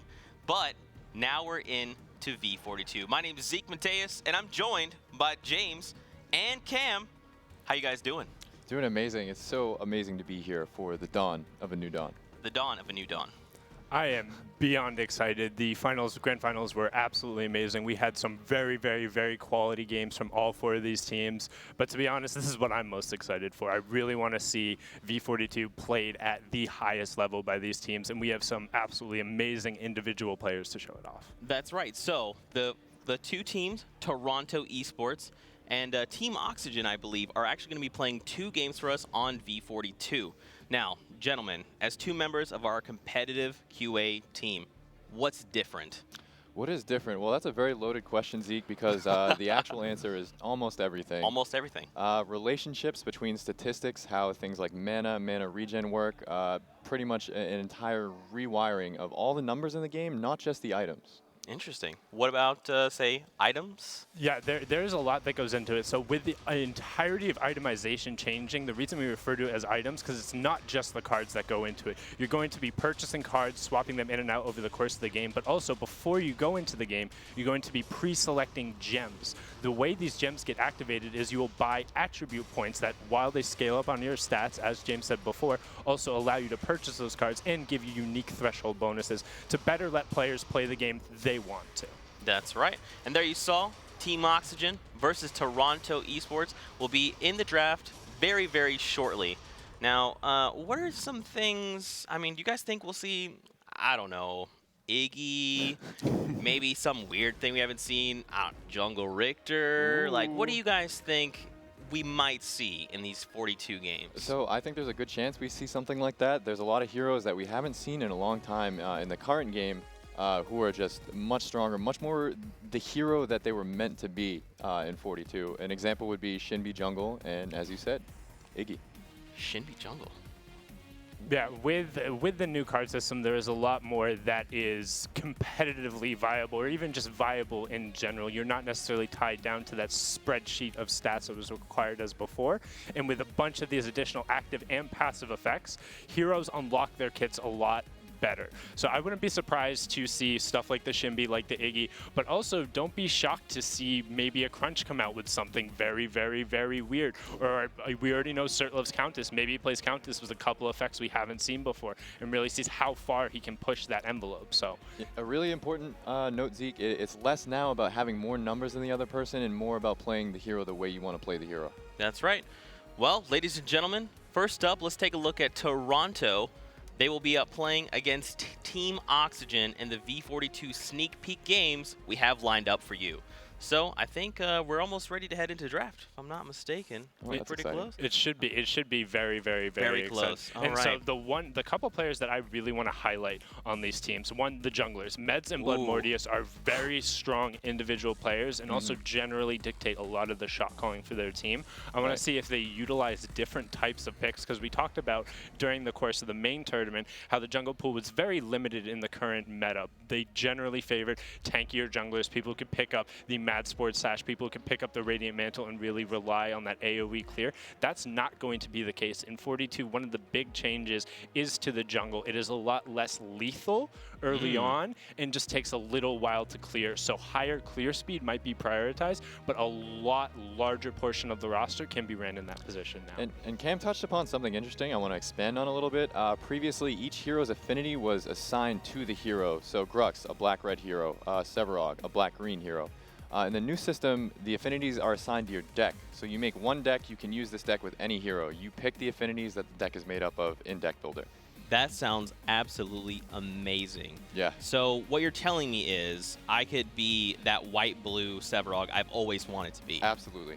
Absolutely. Yeah, so you could be that Knowledge Order Sevarog running around and just murdering people with your abilities, but then all of a sudden somebody else might be like, huh, I like that a little bit, but I don't know how I feel about Zeke's order cards. I think if I rotated in a couple of death cards in there, I could maybe make this fit my playstyle a lot better. And that's really kind of the goal of the system. The idea is people can play the game the way they want to play it, and on top of that, you're going to have to adjust how other people are bringing these playstyles. There's not just one way to be successful, and those different types of strategies can be effective at different stages of the game, depending on what affinities you do decide to assign to your hero. And using our room as an anecdote, there have been many heroes played many different ways and found a lot of success. Like, no two players on our team generally play a hero the same way and yet find success in very different ways. That's pretty awesome. So talk to me a little bit, about Toronto versus Oxygen. What do you guys think we'll see with these two teams facing off, especially in these two games? So personally, I'm hoping we see a lot of experimental stuff, a lot of, hey, I wonder how this works. Let's try this kind of crazy stuff. Personally, I would really like to see some of the heroes that we haven't seen over the course of the weekend. And as Cam touched upon, a lot of these two teams runs through their junglers, so I'm kind of expecting the teams to key off of Meds and Blood Mortius. I'm really interested to see what we'll see, because I have no context. I know that sounds like kind of a non-answer, but these teams haven't played this type of style before. There is no history to go back on. There's nothing to be studied. We don't know what they're going to break out. We don't know how aggressive they're going to be, whether they're going to prioritize early game, mid game. And I also really want to stress for a fact, this is a show match. We are trying to show off the V42 cards. It is less about 100% winning, trying to beat the other team on the ground. It's no 30K pot out there that you're trying to take home. Like, it is all about highlighting the new system, trying to make some really cool plays with those cards, and seeing some of the best players in the world at Paragon playing on what you guys will all get on August 8th. That's right. And just to reiterate, this is a game for fun. We couldn't wait for you guys all to check out V42. So we really just wanted to give you this small sneak peek into what you're going to get on Tuesday. I know for me personally, I am a fan of the Jungle Richter. That's super fun to me. I'm a fan of the offlane Richter. I'm just a fan of Richter. Offlane Richter. Yes. Ta Kapa, another friend of ours over at Epic, favors Narbash offlane. Yes. That's pretty disgusting. Yeah, you might be surprised at some of the things you're able to do with some of the heroes that you're able to do it with. And one thing I'm going to highly encourage, and especially when you guys do go and play on Tuesday, try some things out, man. It is a brand new Dawn that's out there. There is so many things that you're going to be able to do. You might see somebody trying something wonky and think, oh my god, I've never seen that before. What is he doing? He's not very smart. Then all of a sudden, 10 minutes later, oh my god, that guy's the best player I've ever seen. He is eating everyone. Why didn't I think of that? So try some stuff out. It might work, it might not work, but you don't know until you actually go out, you try, you have some fun with the system. And also, let us know. Give us your feedback. We're always listening. We want to improve. We want to grow with you. So make sure you're voicing those concerns as well. That's right. And before we go any further, we figured in case some of you may not have seen it or know about it, let's show you this video about Iggy's rework.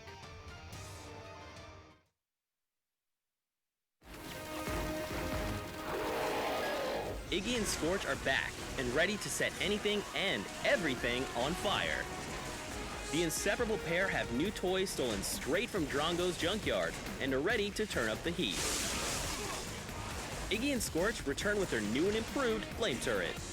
These turrets now fire homing projectiles that Iggy and Scorch can direct with their basic attacks. You can only have 4 turrets up at a time, but that's more than enough to control large areas and make it difficult for enemies to bring you down.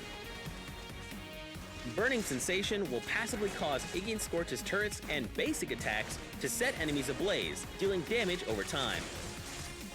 Landing successful attacks will refresh the duration of the burn, and if enemies aren't careful, they'll be left with a strange burning sensation. Molotov allows Iggy to set an area on fire, dealing damage over time to enemies within the area of effect. Enemies standing in the flames will also have their ability armor reduced, allowing Iggy and Scorch to deal more and more damage over time. Molotov has great synergy with other casters, allowing their abilities to deal more damage. And finally, your ultimate is Blaze, and it kicks your turrets into overdrive. While active, your turrets turn into machine guns, dealing more damage, slowing enemies, and piercing through any enemies caught in their sights. When you're looking to cause mass chaos, throw down 4 turrets and kick it up a notch with Blaze. Iggy and Scorch excel at creating a strong defensive line and denying large areas. Keep in mind, enemies can easily destroy your turrets, so placing them strategically will allow you to get the most out of them and set everything on fire. Iggy and Scorch can be devastating in teamfights, especially if they have the time to set up. With a well-placed Molotov, you will increase not only your damage, but the ability damage your allies do as well. If you try to engage enemies without a strong defensive line, you will easily be extinguished. Get ready to set the world on fire as Iggy and Scorch. Oh, was that Zeke? What? No, that wasn't. That was me. I was doing that from here. They needed my audio, so I was doing it from here. Iggy and Scorch. Wow. Okay, so let's talk about Iggy and Scorch. I've personally played him. He's amazing. Yeah, he's amazing. Iggy and Scorch really excelling at that lane bully role. Incredibly powerful in a confined space if he has the opportunity to set up.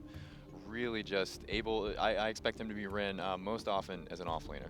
Okay. He's a lot of fun. He can do a lot of different things. He is very aggressive in lane in the sense that he is able to put pressure on the enemy laner. It's not necessarily always going to be outright killing them or pushing them out, but he is going to be pushing up. He's going to be like, hey, you're going to have to do something about me or I'm going to get mine. You might get yours, but I'm definitely getting mine. And that's the one thing that I really enjoy as somebody who played Iggy a lot on Legacy, a solid amount on Monolith as well. I'm really excited to see the resurgence and how the general public views him now. Now, so what are maybe some play styles that you guys really enjoy playing? Like, what affinities do you guys maybe take on Iggy? For Iggy, I really like to use the knowledge affinity. It's a staple for casters. Iggy kind of in that middle ground where he's not a true caster necessarily, a little bit half tank, half caster, but I like the knowledge affinity specifically because of Stasis Gem. Really strong strat with Iggy.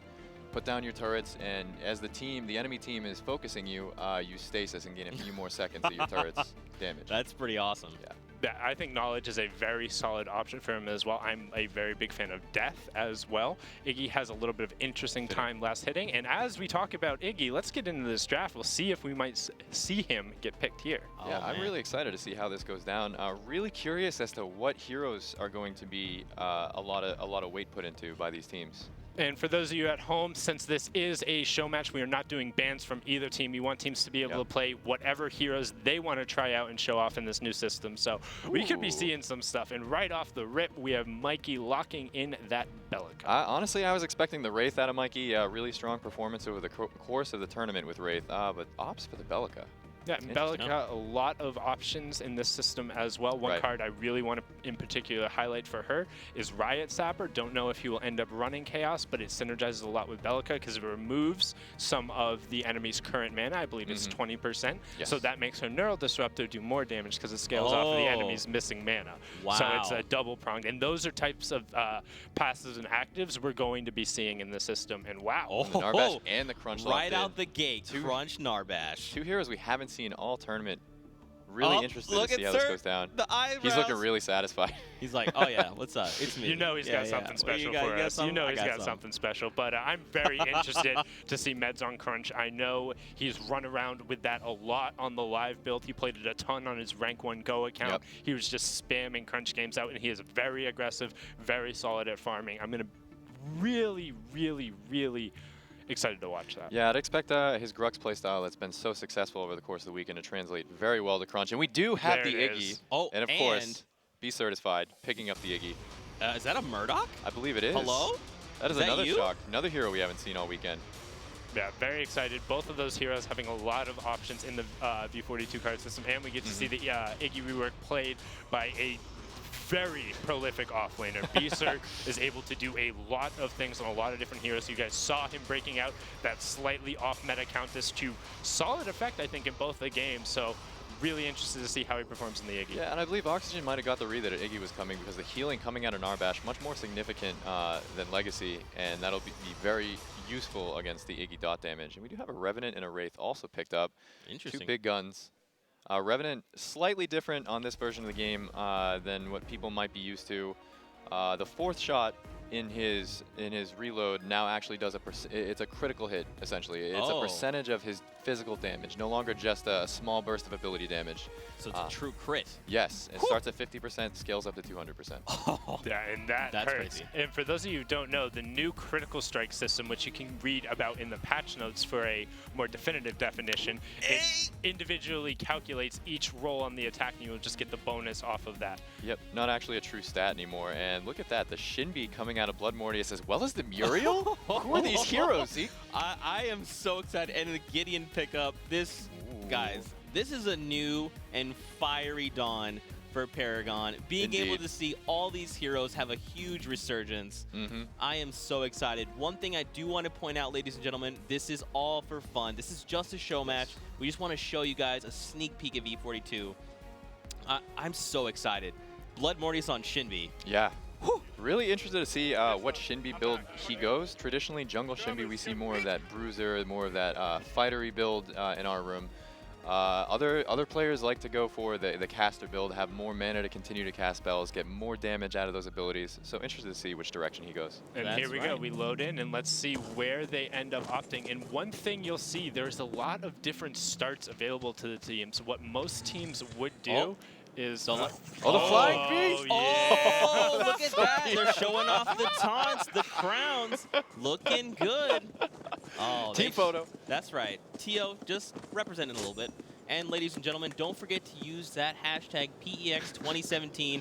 Let us know how you're enjoying the game. Let us know how what you think of for V42. But man, Shinbi looking good with that taunt. The taunt, the crown, whoo! And let alone the crown. I'm a big fan of those rival skins. You see all of these characters are wearing those new rival skins as we will get in the progression with the new Mastery Unlock system. But we're going to get ganked right off the bat. Mikey's Belica pushed a little bit too far. Quick rotation from Phasma, but it looks like Mikey's going to be able to walk away here. Great placement on the Belica knockup. And you saw that right during the gank, Mikey actually was slightly safer due to his level 1 gem. Taking the first attribute point in Intellect gives you the option to grab an auto shield gem, which if you pass a certain health threshold will trigger a shield, making it a lot harder to secure that initial gank. So we see right away picking up a little bit of a bonus from the new card system. Yeah, much more interesting choice across the board as far as effects that your character gets, most especially here at the beginning of the game. You're not just investing in an attribute point for your card, but also the bonus that you might get. And it looks like the safe lane here from Oxygen wants to aggress on a V-certified Ziggy, who's a little bit pushed out himself. He does not appear to have any turrets down. Is he going to be able to survive here? Slowly looked like he was turning that, but it's too little, too late. Eventually taken down. Wait. Oh, wow. No, it's almost killing him. Really close to burning out. Would have just taken one more basic attack, and yeah, he did. He did end up finally being collected there. So that is the burning sensation coming out with Iggy. The auto attacks will reapply it, and his turrets apply it as well. So that will end up ticking out for a decent amount of time.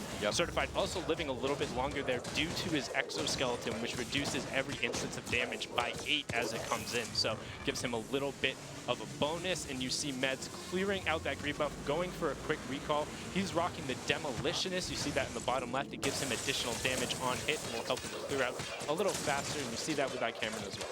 And the jungle a little bit different, isn't it, Cam? It absolutely is a little bit different, a lot less lethal than what is currently on live. It looks like we're going to have a little bit of aggression here on the other side of the map. Not to be outdone, Oxygen looking for a kill of their own. I'm sorry, Toronto looking for a kill of their own. Just managed to back up involved. And they're in between the turrets right now. Those turrets are going to be a little harder to push down. Murdoch does have that Demolitionist and a Siege Creep on it. So really difficult for Involved to get any amount of space or harass onto this Murdoch. So, gentlemen, the game feels significantly faster. The pacing of this game feels fast. Can you tell me a little bit about that? The pacing of the game is quite a bit faster. Not necessarily more lethal, but you certainly feel more of a punch from your mages. There's more of a discrepancy. Tanks live a little bit longer than you might expect. Mages might do a little bit more damage than you might expect if you're coming from the previous version of the game. Attack speed obviously raised. That's not to say that LMB DPS, which is damage per second, has raised. That's been rescaled to make sure that damage per second is pretty much in line with where it was before. It's just you're shooting more consistently. In addition to that, you have a lot of lowered cooldowns and variable move speed, so things will happen a little bit quicker. Some heroes, in fact, move faster than they do on Monolith currently, so there's a little bit more action. And going all the way back to the point at the start of the game before we saw Tio's sick dance moves, there is only one ward on the entirety of the map at the start of the game because of the change in vision mechanics. Not everyone is able to pick up a free ward and then drop it down. Great damage coming out from Involve onto iCameron. iCameron looking like he's going to have to back up here. That shield coming from Marty a little bit too late to mitigate the damage from the Cosmic Rift. And I love that point you brought up, Cam. Paragon, as we know now, is a vision game. You know, everyone can and anyone can buy wards, and you do. So what does vision look like now on this B42 update? So True Vision is only available in one affinity, that is to say wards. Wards are only available in the Order affinity. There is detection in just every affinity besides growth, options to detect invisible enemies to deal with those wards. But if you do want wards, you are having to commit to the Order affinity.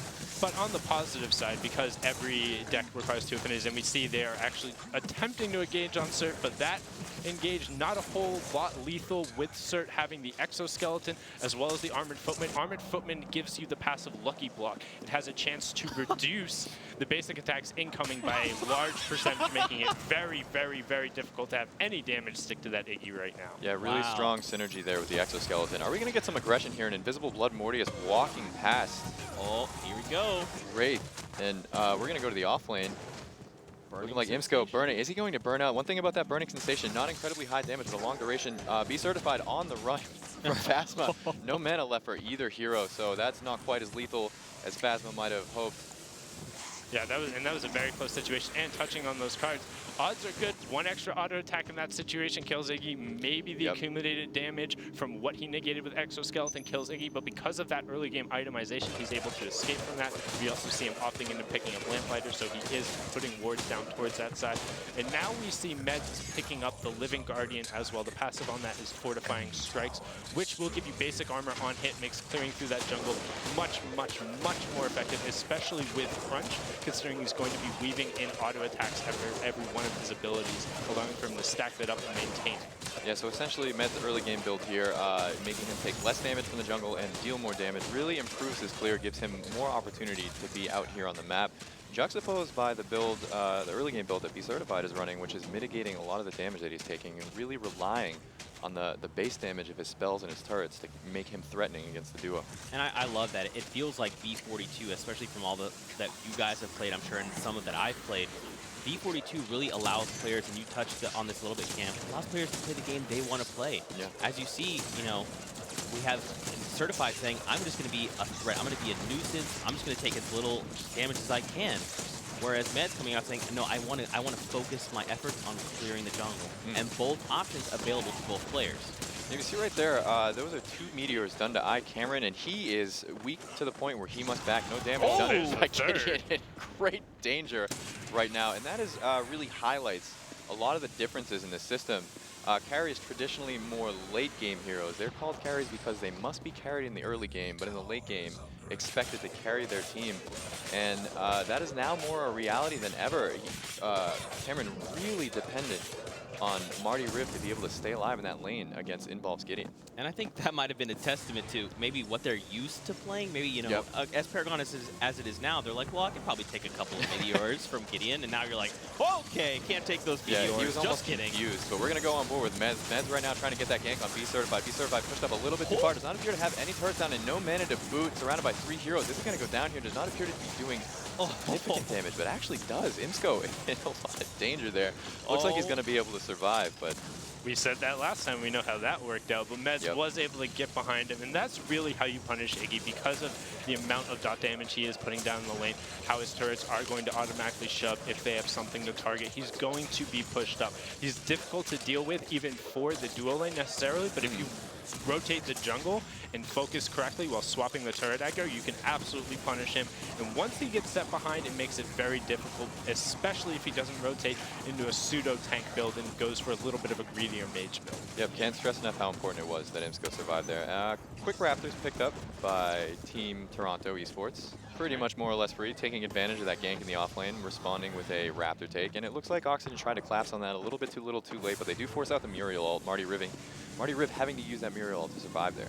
And we see Cameron picking up the Nitro Boost and Sand Speeder, both of which are going to give him some attack speed, but one has an active, the Nitro Boost, which is going to give him a very short window of increased move speed. However, it's on a 15 or 20 second cooldown, so able to use that very frequently, while the Sand Speeder will increase your move speed by 8% after you've been out of combat for a certain amount of time, and then when you take damage, it goes down to 4%. So really opting for that mobility on top of Murdoch's passive to run people down. Yeah, I love that. Really safe early game build there coming out for Cameron. And I'll tell you who's not safe. Meds, invisible right now, looking for something to do here in the mid lane. He is level 6 on Crunch. That means he does have the recrunch available. Very likely he can get the knock up here. Arsenic. We'll see. There's the left crunch into the right crunch. Tries Belica. Oh.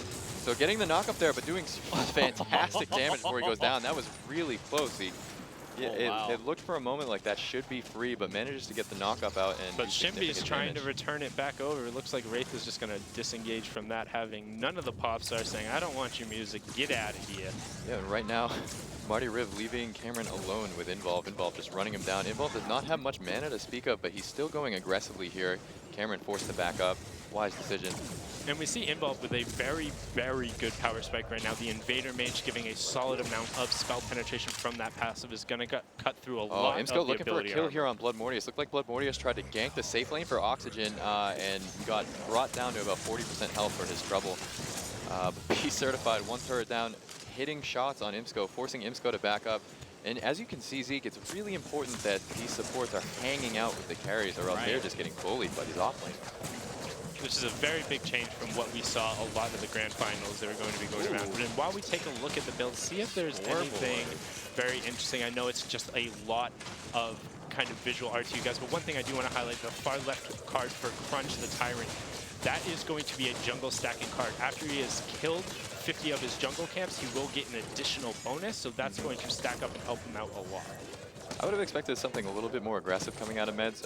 Purchasing that Tyrant is essentially saying I'm committed to farming my jungle more than I am to farming the map, heroes in the map. We'll go back to that in just a moment. Mikey going aggressive on Arsenic. Arsenic sending him back before anything really decisive happens.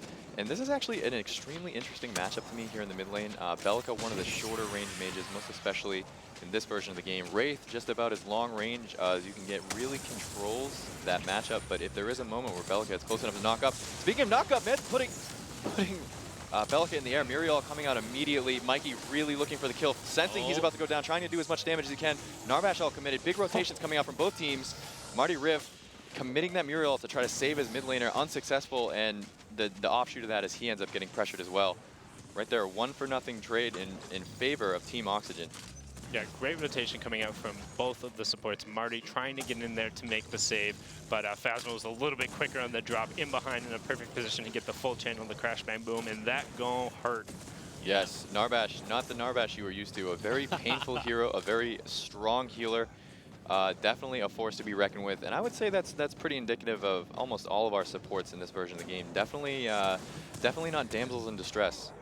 No. You know, and I really love, it almost feels like every hero has a power spike now. It almost feels like certain heroes are much better early, whereas others like Revenant, Murdoch are going to be much more difficult to deal with later on. Yeah, and that's really on display here. You're seeing consistent pressure going down on both teams' carries, and they're really needing assistance to be able to survive here in the early game. Alternatively, heroes like Narbash, heroes like Muriel, really early game powerhouses due to the strength of their support spells. And if you'll notice, a lot of the solo laners are picking up this card in the bottom left called Cold the Weak, the black assassin with the gold mask around him. That card is a very solid last-hitting assistance tool. If a creep is under the execution threshold of 25%, you are going to end up killing it, which allows you to be a little bit safer, a little bit less calculated, and a little bit less precise in terms of getting those last hits, which gives a lot of economy over if you're opting into it. Are you telling me you just put a card in the game that's going to help me improve my farm? Yes, you are going I to can get finally better at farm in hitting. Paragon. Masters, here I come. As you can see, not just a card that's attractive to new players, a lot of players in this game, arguably the best in the world, opting to go for that card as well. Yeah, and it allows you to make a lot of additional plays. Like, you don't have to worry, you don't have to be as precise with where you're dropping your auto attacks. You know you can shove away, you know you'll be able to harass the enemy laner and still guarantee yourself a last hit. It definitely gives you a little more room for error, a little more breathing room, while using only one of those agility pips, something a lot of heroes are going to want to be investing in. So while we're talking about that, looking at the attribute points, we have agility, vitality, and intellect. When you level into agility, you end up getting some basic armor, and you end up getting some attack speed. You'll see that on a lot of fighters and a lot of carries. When you end up putting attribute points into vitality, you get health and you get health regen. Generally more suited for tanks and fighters. When you put attribute points into intellect, you're going to get max mana and a percentage of your mana regen. Very solid for casters or fighters who are going to be spending a lot of abilities, looking more so towards the crunches and the Severogs of the world. Yeah, and the idea should be much more intuitive for just about everybody. What hero should be building what. More ability to cast by investing in the intellect tree with mages, but we're going to hold that thought as jumping on board. Blood Mortius going for this gank on Involve. Involve been running this lane, and they've had quite enough of that. Toronto Esports taking him out with very little issue. Yeah, and he is just gone, and we see now Shimby, not a hero we're very used to seeing, and with a little bit of a more unique build. He's definitely going for that Bruiser build with the Flame of Zetchin and the Thorn Yumi. Flame of Zetchin being an execute card for neutral camps that scales upward. You use it to help secure your green, help secure Raptors, so definitely a more objective-focused jungler. Not surprising to see it on Blood. And he picked up Thorn Yumi as the middle. What Thorn Yumi does is when you activate it, any incoming damage to you, 85% of it is going to be reflected back onto the enemy. So if he stood and involves Gideon Hole, knowing he could turn on his Circle Wolves, sustain himself up a little bit, he could just boop, turn that on, and the Black Hole would just kill Gideon himself. Yeah. He either has to drop the channel or continue taking that damage. So it's crazy to me how many we've We're going to have another go here at Be Certified. The Narbash ult being committed immediately by Phasma, and just about as immediately. Marty Riv committing the Muriel ult. Is he going to be able to survive here at Be Certified? Still surrounded by two heroes, getting the most out of those turrets. Imsco now on the run, bleeding out. And a quick rotation from Mikey as well. Looking like they're going to be able to get this kill on Phasma. Great knock-up, and no mana to speak of. Does he have ult available? Does not. Very unfortunate right there. But in the back, Meds managed to clean up that kill on Be Certified. You're not getting out. And after all that action, a little crazy that is only a 1-0 in favor of Team Oxygen. But they're not done yet. Blood Mortius going back in on Imsco. Just fighting the entire team of Team Oxygen. Huge knock-up right there from Mikey. Really making that play happen. Not only saving his jungler, but getting kills for his team. And that would have been a 1-0 exchange against his team. But instead, currently a 2-1 in favor of Toronto. Looking for the knock-up. Just a little bit out of range was Imsco. Oh, wow. Talk to me about this build right now on Mikey. This is one of my favorite builds. So this is a very strong early to mid-game build for a caster. I believe he started with the Soldier of Fortune, the card currently on the far right on cooldown. What this card does is it instantly kills an enemy minion. Now, killing enemy minions are how you get the resources that power your hero up. So not only does it do that for you, but it gives you bonus resources when you do this. Nice. Yes, and he's also got the Astral Leaf. Astral Leaf, very similar to the Teleblink card that we have in the live version of the game. But it's stronger for a few reasons. Only has a 15-second cooldown, cannot be used after taking damage for 8 seconds, but you do not sacrifice much in the way of statistics the way you would for Teleblink, and you can get it earlier. So for people like Bellica who are really challenged to get in range to use their spells to make things happen, very attractive choice on them. Oh, look at this. I was just about to say, bottom right-hand corner. Is that what I think it is? We saw that run proc. So, James, I know this is your own personal favorite. I have been a victim of this multiple times, and to the fact where I'm a little scarred, to say the least, against the Revenant. I get it. But go ahead. Just tell us about Deathcrawler Assault. Deathcrawler Assault. Currently the card on cooldown for Imsco in the far right. What this card does, it is a guaranteed critical hit every 8 seconds. So every 8 seconds, a 325% critical hit. Now you might think that's a little ridiculous. Is there a downside? There is. You don't just get this crit for free. You lose attack speed when you purchase this card. So not necessarily an increase to your DPS, as there are sacrifices, but for a hero like Revenant, who also has the crit built into his kit, who has his attack speed capped and his DPS is more controlled by that reload mechanic he has, it is a pretty much no-brainer, really strong on him for the ability to continue to pump out that big damage without losing DPS. So what you're saying is if I chose someone like Murdoch and I picked up Deathcrawler, it would actually make me attack slower. Yes. But because... Significantly. Like, yes. it is, wow. I believe the current number on it is 65% reduction, or? I believe it's a flat 65. Okay, it might be flat 50. 65. Gotcha. It's either a flat 50 Yep. or 65. But because But Revenant has that fixed attack speed and it's based on how quickly he can reload, this is just almost a key card for someone like Revenant. It's definitely going to... Card, yes. It has a lot of synergy, but also on the flip side of it, because of his inability to also take objectives, it's going to slow that down. So while it magnifies his strengths, it's also definitely going to magnify his weaknesses. But that's positive. Sure. That's gameplay. That's decision making. That Revenant is deciding, you know what? I want to have the ability to blow up whatever player I get onto. Towers and Orb Prime, you guys can handle it. You guys got that? Cool. All right, I'll kill everyone else. There's still a downside even for Revenant because that does extend the reload significantly. Okay. So let's. I'm going to talk about this Iggy and Scorch build that was just on screen. Oh, but hold as that we thought, say though. that, Mikey knocking up Involve, and before Involve even hit the ground, he dies. You're probably wondering what happened. Well, right there, you see the card in the middle of Mikey's build. He has the Glycerin Dawn. What Glycerin Dawn is, it is a fireball. Essentially another ability for your hero. You press a button and you throw out a fireball that does burst damage as well as causing the enemy to bleed. So for a hero that has a really strong burst kit, needs just a little bit to get over that edge like Bellic, a no-brainer. That's awesome. So essentially you have two modes of burst. You have that Glycerin Dawn and you have Bellica's Void Bomb. Yes. And the Neural Disruptor, and the best part of the synergy with that, and you see Meds just making iCamera disappear. That's the magic trick we wanted to see right there. But the reason that you end up seeing Glycerin Dawn on Bellica is because she has the Seismic Assault to knock it up. And as we see Sandspeeder getting him there onto the Murdoch, allowing him to close the gap, that is the 8% increased movement speed while you're out of combat. As soon as you're touched or you take any spells or you auto-attack, that goes down to 4%. But on a hyper-mobile hero like Crunch, who's able to use his forward crunch and his re-crunch to close a lot of gaps, it's going to allow him to get on top of you, use his right crunch to slow you, and just continually outputting damage after damage after damage. Yeah, deceptive speed coming out of that Sandspeeder, really contributing to some of these quick rotates that Oxygen is not ready for, apparently. And Involve getting the Gideon ult down, instantly knocked up as soon as his ult is over. Wow! And in come the Narbash, thunk into Crash Bang Boom. That's the full channel. You see the damage coming out. Iggy trying to equalize with the Blaze. But they left the Iggy alone, and it's looking like Iggy's going to be able to clean up a kill here. Too much action happening all at once to even follow, but when all is said and done, looks like a one-for-one trade. Both teams coming out even. Still a fight happening. Certified versus Arsenic. Arsenic chasing down this Iggy. Iggy walking forward. Are they going to fight this out? Iggy looks like he doesn't want anything to do with this. Still a little bit of mana remaining on Arsenic. After that last turret, though. Yep.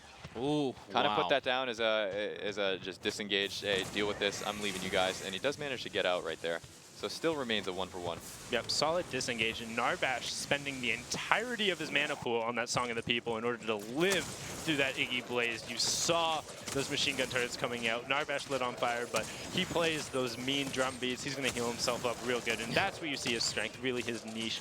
And you see now the Stasis Rune picked up on Wraith. That is going to be the equivalent to the Stasis Gem. You guys have seen it on live. It was in that Gone But Not Forgotten Universal Affinity, the self-stasis for 2.5 seconds, so key card on Wraith. And now you see iCameron also clearing out that camp very effectively with the side projectiles on.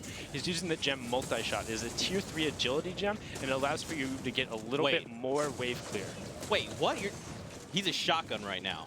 Is that what you're telling me? Indeed he does. So those side shots do not stack. You cannot shoot somebody with all three and do additional damage. But that is a gem, the third gem for agility. I'm going to pick up another free Raptors over here for Toronto. But yes, so remember when we told you about threshold bonuses earlier? Well, an additional thing for those threshold bonuses in each attribute tree, 1, 7, 13, is it 20? 25. At each of these thresholds, you have the ability to put in a gem. And what happens when you acquire this part of the attribute tree, that gem activates, and it's essentially another card, essentially another ability. And an example of that is the multi-shot we see from Murdoch. The multi-shot, the auto shield. Yep. We've been talking about it. Now looking at the scoreboard here, lots of interesting things coming out. You see Mikey with that Glycerin Dawn able to get up to 5, 3, and 1. And there you see you're able to hover through and see what choices. So you can actually have a little bit of an idea what kind of style the hero wants as they get in the game. Multi-shot being highlighted after that. But a fight breaking out by Orb. Mikey picking up a kill on Phasma quite quickly. Really unfortunate to see the the Narbash die immediately. Looks like they're on the run, chasing down Mikey and Involved. Involved going up immediately with the ult, immediately canceled by Mikey. Is Arsenic going to be able to get out here? He too is on the run, has a stasis gem, but is not going to help him if he cannot create some distance here. Does look like they're going to be able to get out all right. Oh no, just like that, turret dive coming on. Wow, right there, Arsenic made a little bit of an error. Turning, thought he was safe, was trying to get a little bit of damage down, it looked like, and that Greek cost him his life. Certified in the back, taking out Sco. But just like that, Meds taking out Certified right there. A quick go behind. That was it. The fireball There's a fire in the range. Wow. Just chucking him out there, Okay, making so him eat it. So you see, and the way the Glycerin Dawn works, it fires out, it is a burst of true damage, and then after it is a slight burn of true damage. So you get the upfront, and you can get a burn as well. So definitely synergized with a lot of the mages. And you see here, Tio trying to start that Orb Prime. Yeah, right there, that Glycerin Dawn is what we like to call a BM Glycerin Dawn. Really no way for the fight to continue, but kind of just making your presence known. And quickly, the Prime is being brought down by Toronto. Wonder if Oxygen is going to have this read and try to contest it. Looks like they're about to get in here into the Prime Pit. A big fight about to break out. Meds immediately taking out Mikey. Mikey, a huge part of Toronto's team fight. Him going down immediately is not a good sign, but just like that, Meds cleaned up quickly as well. Right now, 3v3, both teams, but Toronto never got off of this Prime, and Prime goes down. Phasma left alone against every member that is alive for Toronto.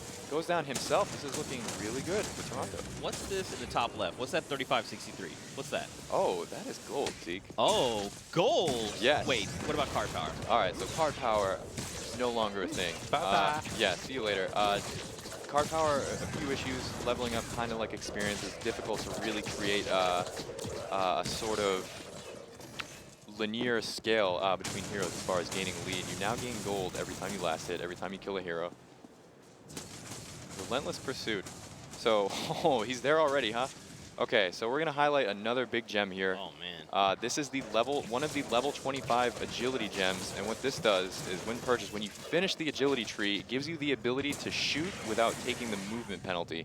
So for a shooter, yeah, that is correct. Yes. Yep, so you see now, as he's clearing out this wave, he is not being penalized. He is able to move forward without experiencing any of that penalty, which makes him a lot harder to disengage from, makes him a lot more mobile. It makes landing CC on him in team fights absolutely critical. If you are not getting a slow at a minimum on him, you're not going to be able to continue to DPS him. And with a 4-1-1 Murdoch, also having Shatter Golem and Heavy Hitter, Shatter Golem giving him the critical strike passive, meaning he does have the ability to crit. Heavy Hitter, all of his basic damage is going to be increased by 10%. So that plus the pen on his long arm, or not on the long arm line, the true damage on long arm line is going to hurt as well. But the pen coming from his passive as well, the long range shot, it's going to be a lot of damage. Yeah, absolutely. So lots of synergy here. The armor shred that comes out from the Murdoch passive will increase the damage of the Shatter Golem critical strike. Heavy Hitter increase in percentage in basic damage will increase the critical damage coming up for Shatter Golem. And it looks like Toronto right here trying to take this Inhib down, looking more or less free. They do have the Prime buff still in the back line. And they're using Blood as that frontline Shinbi. You see how he was able to dive in the enemy team, pop his Thorn Yumis with his Eon, and they have to back up. They can't do anything about it because he will be able to stack up 2-8, put all of those on, press the all kill, and you see instantly, boom, right turret down, mid turret down, and you see Cameron, he's just swinging. He's holding left click at that point. He's just holding left click, running around saying, I don't have this penalty anymore. Just jumping around, having a fantastic time, getting the most out of that Prime buff as well. 2 Inhibs going down for Toronto Esports. So I want to talk really quickly on this point.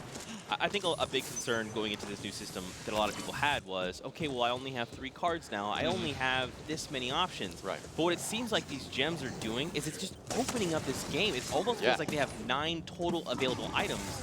The multi-shot, the removing the movement speed penalty, that's huge. There's that Death Crawler Assault auto attack. Was that what that was? Yeah, so you see the thunk into the crash bang boom, back it up from Mikey. They're waiting for the Revenant to come over. He had that 4th shot with the Death Caller prep, and that was bye-bye. Cirque got blown. I don't even know if he's still on Monolith anymore. He might have got blown back to Legacy after that one. We're not even sure if he's in the venue still erased from the game files, but yes, cards only half of the battle. Gems just as important when building a deck as cards are. The synergy between the two, very important to find success. Yeah, and that's what we mean by players choosing the way they play and having more options to play their own style. Using the combination of the hero kit you decide to play, the gems and where you decide to allocate them, and additionally the cards you decide to buy and how you rotate them through enables you to do just a lot more and pick and choose where your power spikes are really going to be. So you see now, tried and true, we have that Thunder Cleaver on Crunch, something that really speeds up his clear, already having the empowered cleave from his left crunch. It's going to be a very solid amount of burst damage. And if he can get into the middle of a team with multiple targets, the cleave damage coming out from Thunder Cleaver as well as Thorn Yumi being able to return a little bit, it's going to make him very hard to deal with. Yeah, expect him to do a lot of damage and expect him to be a huge threat even when he is focused. We see both of the junglers purchasing this Thorn Yumi card. Essentially what they're saying. Oh no, he's fine. He's out. He's out. Yeah, All right, and that was scary. Yeah, that's exactly what we talked about, being able to use that forward crunch into the re-crunch to be hyper-mobile. And despite Cameron having that fatal attraction, Crunch is just like, nah, I see you. You're moving quick. I'm done. And you're really seeing how the game progresses here. We're this about 10 minutes earlier, or earlier in the game, we saw that same scenario playing out, and it was actually Cameron that was running for his life, and now reached the point of the game where he has meds running for his life. And you notice now how he has actually opted out of, he sold his heavy hitter and swapped into a Sacred Alchemy and Maling's Tribute. These are two of my favorite cards with amazing synergy. Sacred Alchemy gives you a percentage of your basic attack back as a shield whenever you auto attack. Maling's Tribute gives you an overheal shield, so any health regen healing you get, whether that's lifesteal, health regen sitting on Fountain, phase being tethered to you, a Radiant Healer, all of that will contribute and give you a 30% above your max health, or 20%, excuse me, above your max health shield, which gives him basically a pseudo health bar they have to crack through, or the Sacred Alchemy is always going to keep him safe. And you saw Mikey right there eat a meteor and not take damage. Probably very curious about why that happened. That would be the Spell Shield gem. Spell Shield, a gem available in the Intellect affinity. I believe it is the 4th tier threshold, very strong in and of itself, able to completely mitigate a spell, and I'll tell you what, those meteors, they really hurt. Yeah, we saw how much those meteors were giving Cameron a problem earlier, so being able to mitigate one of those probably would have ended up being the difference there. Auto shield, procking, ticking down, saving him an extra 100 health, but he's probably going to be forced out. Mirror ult having to go in on a Blood Mortius, but he was able to disengage from the fight. Oh, and Inbal is going to throw down an ult of his own. Cameron taking out Phasma immediately and certified finishing Inbal. Yeah, he doesn't really care. And that is the strength of that Sacred Alchemy, essentially lifesteal, but instead of life, you're getting a shield. Shoots off the long arm of the law, looking for a snipe there, unsuccessful. Looking like the 3rd inhib right now, about to go down for Toronto. Oh, they're trying to use that Deathcrawler proc. Imsco able to pick up Iron Mikey, but it doesn't look like they're really going to care. Will they be able to finish him off? Cameron looking to run him down with the Hot Pursuit and the Fatal Attraction. That's going to be that. Yeah. He's real fast. I don't think you're getting away from that. I really like this build coming out from Cameron. Really a good mix of greed and not greed. 2 defensive cards, 1 really strong offensive card. Meds is gonna go down for his trouble as well. Running him down, and you see this is Team Oxygen putting getting the nail. That is what you get. That's his own fault. T.O. onto the core. Will they be able to finish it off? You know, they may not be able to finish this game now that Cameron has tied to the fountain, but still, putting down this damage actually does look like the core is going to go down. I think all those siege creeps, those waves building up massively, they're going to be able to take it away. Wow. Wow. Huge smiles all around. I mean, this new itemization system, it's ridiculous. I mean, as you guys saw, even just comparing just Murdoch to just Revenant, the itemization choices are completely different. We saw Murdoch specifically building toward that. I'm basically just a machine gun running at you. I am never ceasing. And we saw him halfway through. He had picked up the heavy hitter and Shatter Golem, opting in to sell them for this different kind of build. The one with the shields, overhealing, and just having that pseudo health bar. Like, that's crazy to me. Like, can you guys talk to me a little bit more about that? Sure. So at that point, Cameron was really deciding he was going to double down on survivability, felt good about his damage, and was just needing to stay alive. And something else, we saw this from Mikey as well, saw this a little bit from Cameron as he had the greedier build and decided to go for something safer. Builds changed throughout the course of the match. So at one point, Mikey had dropped the Glycerin Dawn and purchased a card called Sleeper Agent, which allows him to silence and do increased damage to a specific hero. So throughout the match, your build will change. So you start the game with a plan. I would like Meds. Meds wanted to farm the jungle efficiently with those 2 1-point red cards, and eventually scaled up to be more of an offensive threat. Yeah. Speaking of Glycerin Dawn, we actually have a replay set aside Let's take a look at that now. What's the magic trick? We're gonna see the magic trick. Yes. He made him go poof for sure. Yeah. Really utilizing that Glycerin Dawn, and I believe it's on the Bellica specifically. So just to re-emphasize what Glycerin Dawn does, it is that fireball card, right? So it's just gonna launch a fireball out, and you said, Cam, it does.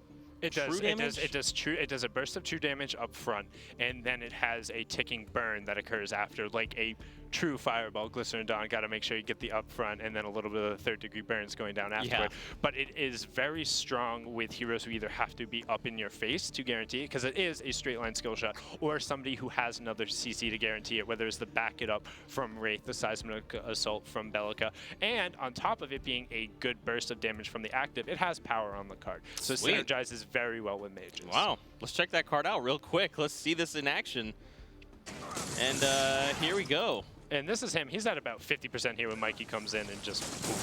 Before he even touches the ground, he is dead. That's the seismic assault, the void bomb, and the Glycerin Dawn coming out all using at once. the astral leap to make sure he got there. Granted, the portal was already down from Gideon, so he might have been able to walk in there. But astral leaping right on top of his target, making sure he's right there, and using both of those together really enabled him.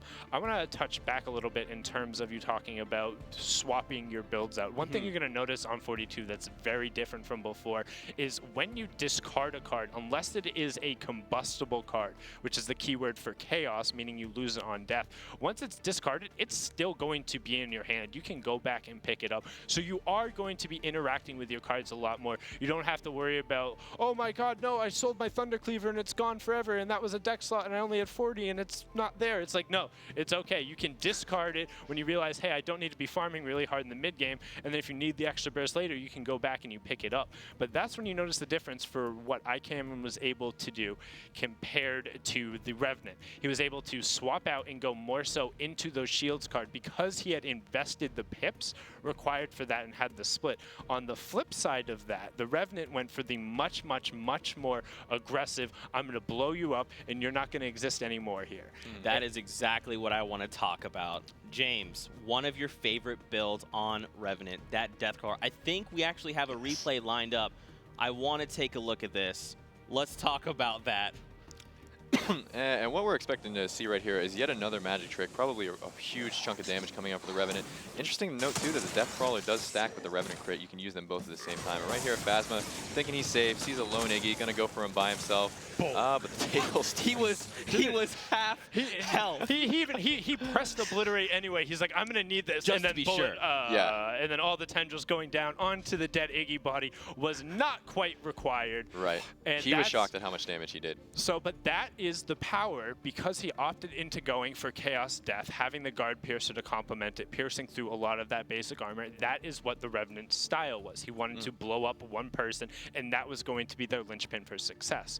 Cameron on the Murdoch, utilizing the move speed cards early to double down with his own Hot Pursuit passive, and then on the flip side going into straight damage, and then once he felt comfortable and fed enough, has the Fatal Attraction, able to kite around and doesn't need that damage to nuke people out. He goes into more of a utility-esque style, having those shields, having a little bit more defensive stats, because he can rely on his multi-shot and the rest of his team and his shields to make the space for him. Yeah, a lot more balanced build coming out there from Cameron than Imsco. Imsco really going for that full, I'm doing the most damage I can, I'm not very tanky, but Cameron really a nice dichotomy there. He's getting the lifesteal, or I'm sorry, the shield from Sacred Alchemy, and he also has the Relentless Pursuit as well as the damage. Sweet. Well, we actually had time to sit down with Colin Fogel, our competitive designer, to talk a little bit more about this new itemization system. So, Pookie, over to you. Thank you so much, Zeke. I am here with Colin Fogel, our competitive designer with Paragon. How are you feeling today? Great. It's been great watching all the matches. Think Twice played incredibly. It was cool watching that win. And then now we get to see 42, which I've been waiting to see people play 42 for probably like 6 or 7 months now, so it's exciting. Awesome. Now, I just want to talk a little bit about how V42 is different from what we're currently playing on. Can you get into a little bit of the itemization? Yeah, I think we have said repeatedly that you should forget everything you kind of knew about the old itemization system because we've completely changed it. But it is really simple. You kill things, you get gold, you spend gold to buy attribute points, and then you use those attribute points to equip cards. And that's kind of the gist of it. And obviously there's a bit more to it, but at the end, that's what you'll be doing on Tuesday. Now, these attribute points that you're talking about, what do they do? Why are they important? Why should I know about them? Yeah, so there's 3 attributes: agility, vitality, and intellect. And each of them kind of defines which type of way you're playing the game. So agility gives attack speed and armor. You'll see lots of carries going for that. Vitality gives health and health regen. You see fighters and tanks going for that. Then intellect is mana and mana regen. So as you're going down these paths, you're also getting items that are kind of similar to those types of playstyles. And that's kind of how it all comes together, is you're buying intellect stuff, you're getting intellect items, and just playing the game. Now, you mentioned gold. Yep. How do I buy cards? Do I use gold? What do I use to buy cards? Yeah, so CXP went away, and instead you'll be getting gold when you kill minions and towers and heroes and all that stuff. So you'll spend the gold. 1,000 gold buys you an attribute point, and you use the attribute points to equip cards. Perfect. Now, I do have to ask, do you have a favorite card, and who do you like to play it on? I think it changes every week, but right now I'm on OPD Militia, which is you can toggle it on, and then your attacks will cost mana, and they'll do ability damage. So this opens up characters like Coil to play kind of like a caster carry instead. And now that his ult has a, I think, 15-second cooldown, it lets him build stuff that gives him mana without losing kind of the carry potential. And it's really cool because it opens up these different build options. Nice. Well, I know I'm super excited to play on V42. It's been a really long time coming. Finally here. Anything else you want to tell the community? No, just look forward to seeing everyone in the game on Tuesday. And yeah, it'll be fun. Perfect. Thank you so much. Back to you, Zeke. Thank you so much for that interview, Pookie. So, wow. It's just getting to see these sneak peeks at 42. It's crazy. You know, actually, one of my favorite cards, specifically that Colin talked about, was that OPD Militia. Right. Turning it on, allowing your basic attacks to deal bonus ability damage as you hit things, but also costing mana. I think what's interesting, a gem specifically I like to pick up on that when I play Twin Blast, is I think it's called Mana Generator, and every time you land a basic attack, it gives you 7 mana back. But when you're shooting someone, it costs like 25 mana or something in there for OPD Militia. So there's always like this tug and pull playing with, you know, these cards, these gems. Is there maybe like a build or you know, a setup that you guys really like favor and really like to run? Well, lately I've been, with some adjustments made to some of these items, I've been experimenting a little bit. I really like the OPD Vampiric Blade build on a carry. It's 2 active cards. Vampiric Blade, what it does is when you activate it, you gain 150% of lifesteal. So if I hit somebody for 100, I lifesteal 150 damage. Wow. So having both of those cards together, it gives you a lot of options. Essentially a second health bar with Vampiric Blade if you use correctly. And OPD Militia giving you much more of a mid-game spike than you're probably used to as a carry. Wow. So my 2 favorites right now, and you can ask James, I play a lot of very weird builds, things that aren't necessarily make sense, or you look at it and you're like, I'm not sure what would be going on there. So one that's a little more traditional, and I'm going to stay within one affinity as well. I'm a big fan of the growth affinity. Looking at Thunder Cleaver, which you guys all know and love, gives you additional bonus 50% cleave and gives you that whirlwind active where it does your auto attack damage around you. And it's just like a quick little personal AoE around you, pops off, a quick little explosion, same one that's currently on live, mixed with Trapper. Trapper is a card where on hit, it is going to apply a slow to the enemy. You'll get the little slow decal, and this can stack up to 10 times. But the 2 of these combined, because they also give you some attack speed, power, and armor, that at the 10 stacks, it roots the enemy. So heroes like Wukong, Feng Mao, Greystone, who maybe sometimes have a little bit of a hard time really locking somebody down to kill them, but have that attack speed to keep the damage going, they'll be able to snare them, chase them down, and keep into the fight. So as somebody who plays a lot of fighter, that really, really vibes with me well. And it looks like we're getting close to loading into the draft, and as I say it, we drop in. So I'm interested to see what we see this game, particularly out of Meds and Blood Mortius. After seeing Crunch and Shimby in the jungle this game, I wonder if we'll get a little bit more interesting picks. And again, for the show matches, no bans. We want the players to play whatever is open and available, and they want to show off for V42. Frankly, I'm most interested to see what heroes come out. Rampage. There's Rampage. There it is. 42 Rampage is a little bit different than the Rampage you might know. His E, King of the Jungle, now a percentage regen. Is that correct, Cam? Yeah, so King of the Jungle is now you get a percentage of health regen while you are in the jungle. That is the passive that is on it. Right. However, it has an active component. When you turn it on, you will get a % of your current HP as damage. So the higher health you are, the more damage you will do. And also, slight change to his ultimate and jump. His ultimate, rather than being a flat regen value, is going to just be increased from what his King of the Jungle passive is. So he is definitely doubling down on regen in the jungle. Right. And his leap range in the ult form, he's not going to get that super monster diving halfway down the lane. It's definitely tightened up a little bit. And on the flip side, we see Toronto wanting to get their hands on the Mikey Wraith and the Narbash. So looking like people are enjoying some of the crash bang boom coming out from our favorite war drummer. Yeah, Marty Riv having a great game last game as Muriel decided he wanted to try out Narbash, was not impressed with Phasma's Narbash. Let's see if he plays it a little bit differently. I'm curious to see what maybe Phasma might pick up as that other support. You think they're going to mirror? You think he's going to pick the Muriel? Good call. So look at that. They're like, hey, you did some cool stuff last game. Can I do some cool stuff on that? Yeah. Just swap trades? You think Imsco's going to go this crazy shotgun build on that Twin Blast? To be honest, the OPD build we were just talking about works incredibly well with Twin Blast. More so than most other carries because of the Nitro, the 3-shot burst that comes out. Every single hit of that procs OPD Militia. So draining his mana a little bit quicker, but definitely increasing the DPS potential. It would be very interesting because then we would have seen at minimum 3 different combinations of affinities on carry. We would have had the Chaos in the Order coming out of the Murdoch last game. You would have had the Death plus Chaos coming out of the Revenant, Imsco's Revenant last game. And now if he does opt in for that OPD build, you will have the Chaos and Knowledge. And that's kind of indicative of, you see Chaos is in there each time. Generally, the most class or pools of hero are going to want to stick to one affinity and then flex another. But as we said, test everything. You can try everything. Find something that works. And on the flip side, we see Blood Mortius getting his hands on his Seraph. Unfortunately, no longer possible to go 100% crit on Seraph, but still expect him to pick up things like Shatter Golem. Actually, I'm really interested to see if he goes Greedy Seraph, which is what I prefer, or if he's going to go a tankier, more damage reduction Seraph, which is what Cam prefers. All right, Cert, ready to make a pick here, but is that Kalari I see? That is Kalari. Back?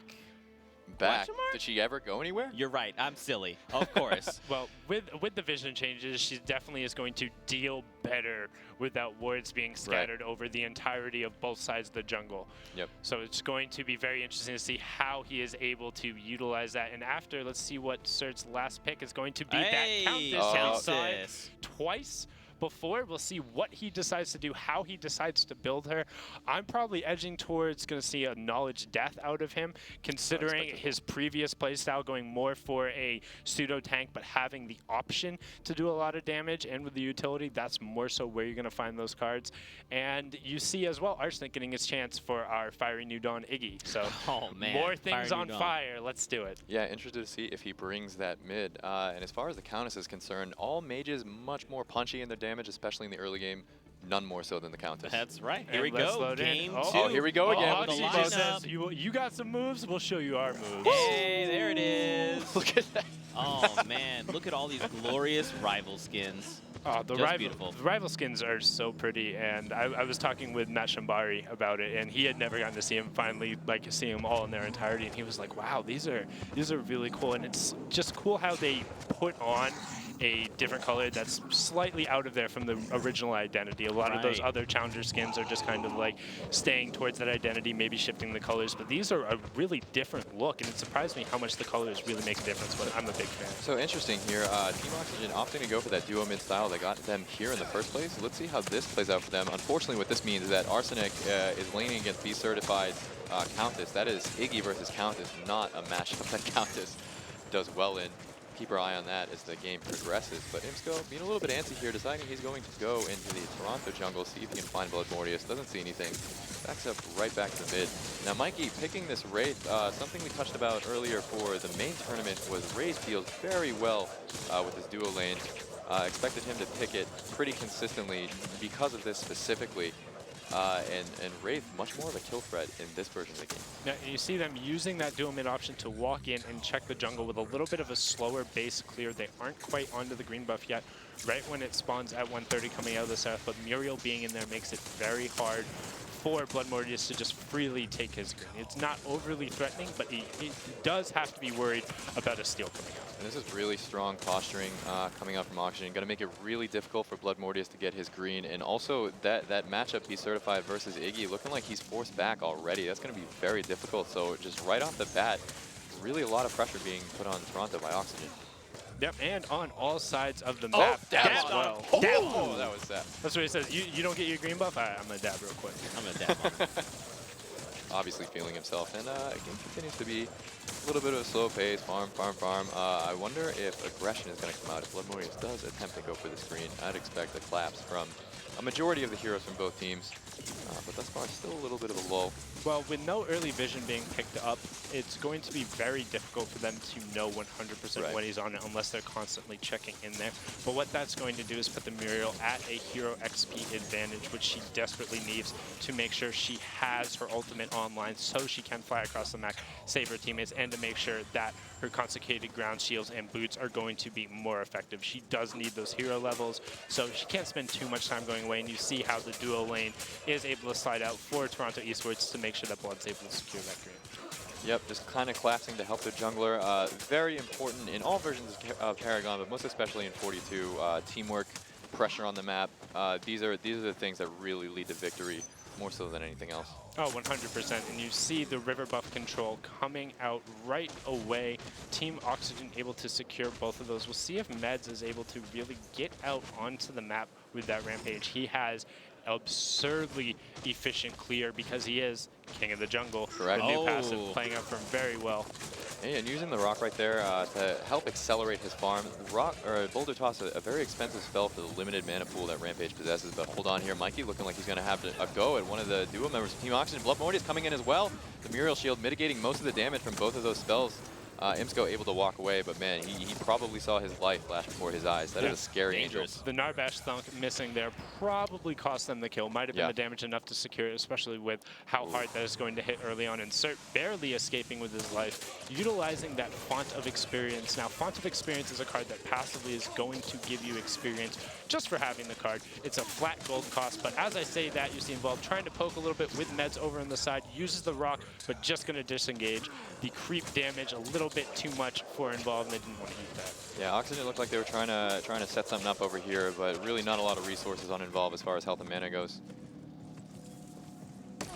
And Font of Experience, I want to touch on that again, a card that does not cost any attribute points, only gold. And when a lot of these cards proc, in the knowledge affinity, what you'll see is a blue glow around the hero who possesses the card. Yep, right as Mikey, perfect segue, right as Mikey had leveled up right there, you see that blue glow circle around him because of his advanced evolution. It costs 1 intellect point, and it will give you a percentage of your health and mana back, so a little bit of a sustain item in the lane, and then Font of Experience will also play that blue effect as it gives you some additional hero XP. And we see Blood Mortius Sarah going over onto Muriel. Phasma. Phasma is securing that rune by himself, and you really see the early game strength of some of our supports as he was able to secure that against 2 heroes and then essentially back them up by himself. Especially with that Poised Aggressor, which we see both on the Seraph and on the Muriel. Poised Aggressor will give you the Initiate passive, which means you get bonus basic attack damage for being out of combat. It means after you've been walking around for a while, those first couple swings out of combat really going to hurt when you come in. Yep, especially on supports like Decker and Muriel, who don't necessarily have the best harass early on and are more going to be looking to peel. Hanging out of combat, putting down a couple auto attacks makes a very large difference. Yep, absolutely. So still on board here with Cameron. Cameron not quite as much, under as much pressure as Imsco is in the mid lane, which is really ironic. Generally the duo mid being a favorite strat in the live version of the game because of how much pressure is mitigated, but just farming away right here.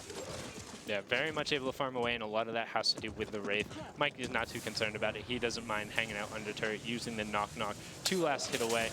And you see Kalari also being able to pick up that Sand Speeder, combines incredibly well with her Shadow Walk passive to make her very fast. Oh, wow, so she just gets a ton of move speed while stealth. Yeah, she gets up to over 800 move speed, and she is able to be around the map. So that, in combination with her ultimate, makes her effectively able to be anywhere at any point. If you see this red glow coming out of Kalari, that is because of the Living Guardian card that she has. Every time she swings, getting an increase to her basic armor, and that's being represented by that red glow that is around her. When you see that on her, her armor is increased Kind of an effect that you'll see for a few of the Chaos cards. Pay close attention to the heroes as things are happening. Yeah, and generally effects are representative of the affinity there, and a lot of the death effects are purple. Oh, You see Certified going definitely on. feeling himself, trying to go onto Arsenic. Arsenic looking bad for him for a second, but it does not get bursted by the Countess, so is able to activate the ult and really end up winning that trade more or less in the river. Meds versus Blood Mortius. Right now, Blood Mortius getting the better of this, but Imsco falling, attempting to assist his teammate. Blood Mortius forced to jump out. Mikey, not a lot of mana. Are they going to be able to get this kill on Rampage? Does not look like it. Mikey committing the surprise, immediately drops himself, not able to kill Meds. And now he's on the run from Arsenic's Iggy. This Arsenic Iggy, he's been fighting for about a minute. Must be exhausted at this point. Imsco really desperate for this kill on Mikey. Are they going to get it? Wisely decides to back up. Involved, able to finish off the Countess that was backing. Ooh. And also Arsenic finishing off Mikey's Wraith, who looked like he was safe for a second, but still had that burning sensation dot applied to him. Damage over time eventually goes down.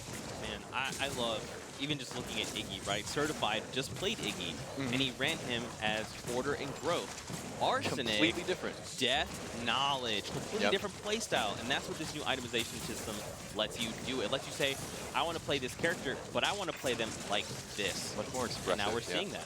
Yep. And the decision making behind the advanced evolution with Iggy is he's going to be shoving, he's going to be leveling up. You see the blue effect playing up. Yep, as James says, gives him a little bit boost in health and mana, but unfortunately he's going to need to recall anyway. The call of the week he had, helping him with those last hits, as we say. And now looking at the Narbash's items, the one I really want to focus on right now is the far left with the Lamplighter. That is your cheap ward, so to say. It costs you 300 gold. You can purchase it. You're allowed to have up to 3 of those out on the map at a time. So if you are a support or a mid laner or off laner who says, hey, I absolutely have to have my vision, tossing that in your deck, not going to cost you really a card slot since it is a consumable. Putting them down is going to bring it back into your hand, and you don't have to hold it the rest of the game, and you can help contribute to your team's vision. And important to note, you get 2 stacks of that ward with 1 purchase of a Lamplighter. So though the wards are more restrictive than the affinities that they are available, there's still a lot of bang for your buck. And it looks like Mikey is going to have to, or going to attempt to go in the lone Imsco, who's pushed up completely by himself. The Muriel coming out immediately.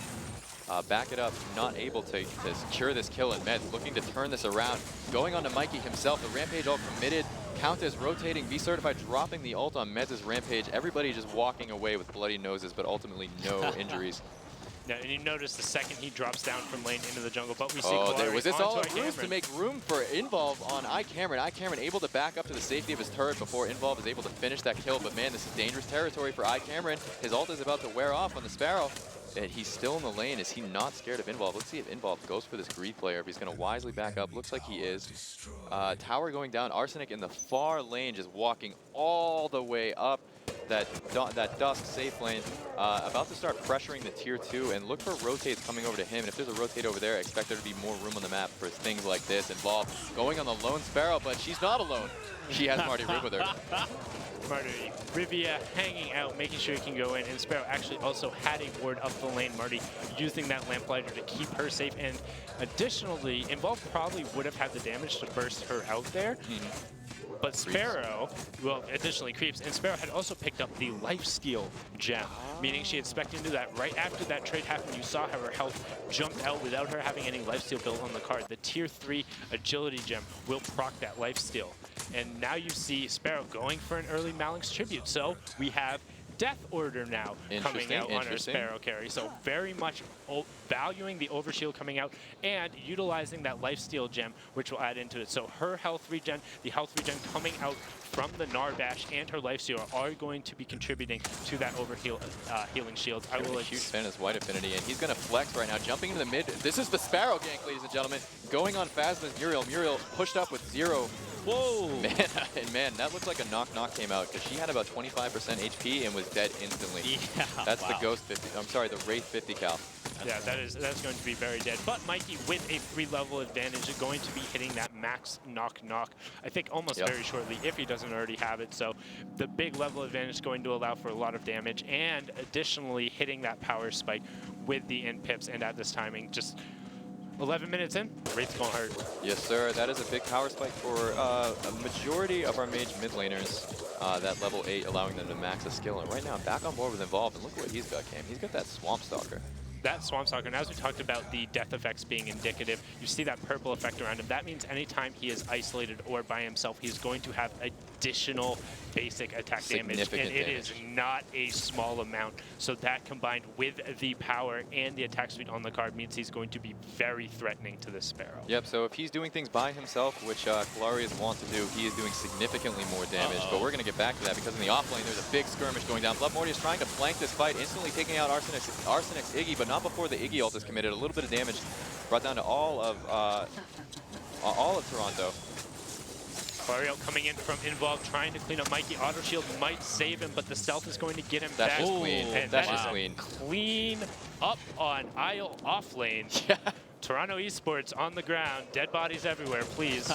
So right there, I believe what worked for them is Imsco picking up the kill on Blood Mortis. What worked for them right there is they went on the Iggy, but the Iggy was able to put out so much damage before he went down.